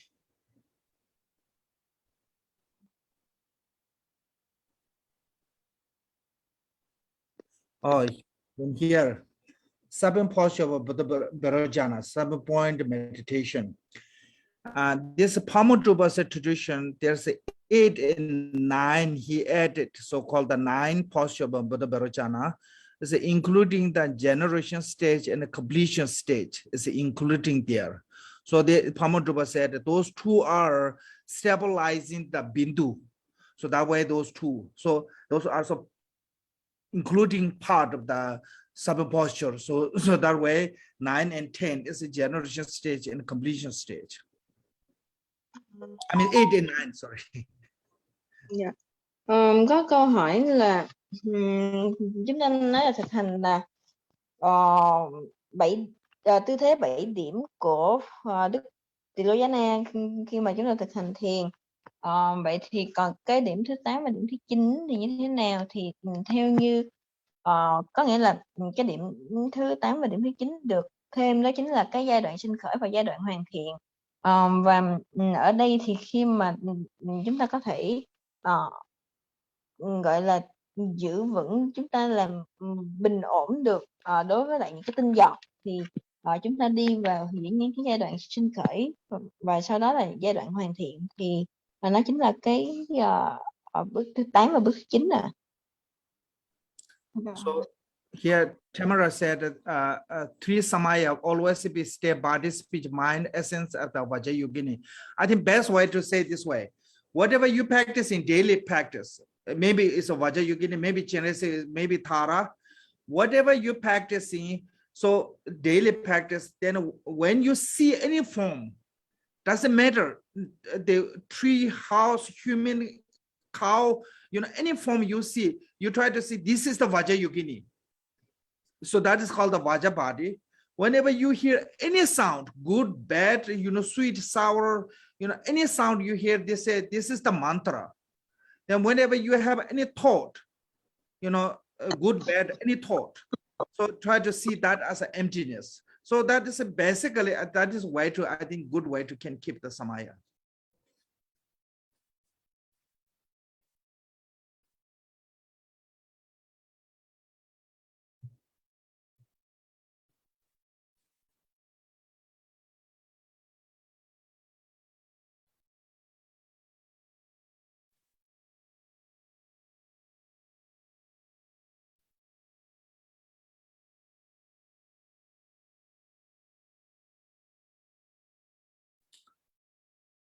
Any more?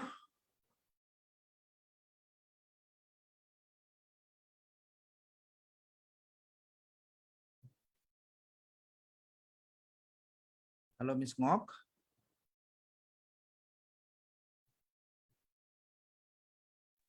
Sorry, I don't know. It's word mute. It's word mute. Yeah.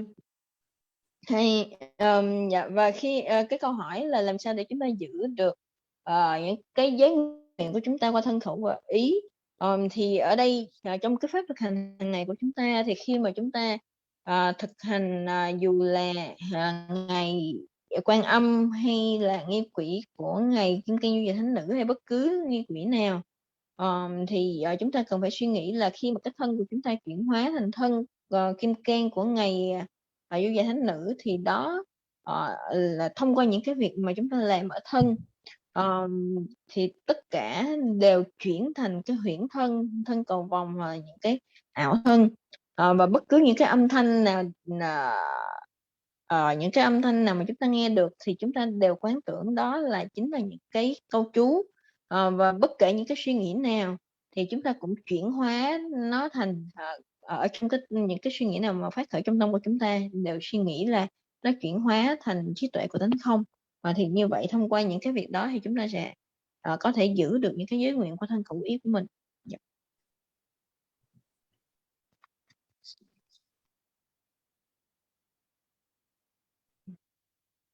Yeah. Okay, done. I hope so. Thank you. Chanchu sem joy remboche ma je ba nai je joy je bai nyam bai mem bai ya con e con doi pe woi shoi ta da con de tham je tu son do sa ba da ye pe je ve so de Tata Senje Tanje Nyundo Lana Memba Yandaba Zobe Janju Ramboje Doba Joje Cheja Kunse Kunjin Chuje Tende Nela Wanda Dragon Barenje Beje Temba Set Shedo Tuzan Gombe Zenjoje. Okay, thank you so much, Ms. Ngok, and everyone. And thank you, Ellen, also making that beautiful video. And good night, good day. Thank you, Rinpoche. Thank you. Thank you so much. Thank you. Have a good day. Thank you, Rinpoche. Gracias. Thank you, Kembola. You're welcome. Good night, Kembola. Good night. Good night, Rinpoche. See you tomorrow. Kembola. Thank you. See you tomorrow. With prepare some talk offering, okay? Thank you, Kembola. Okay, thank you.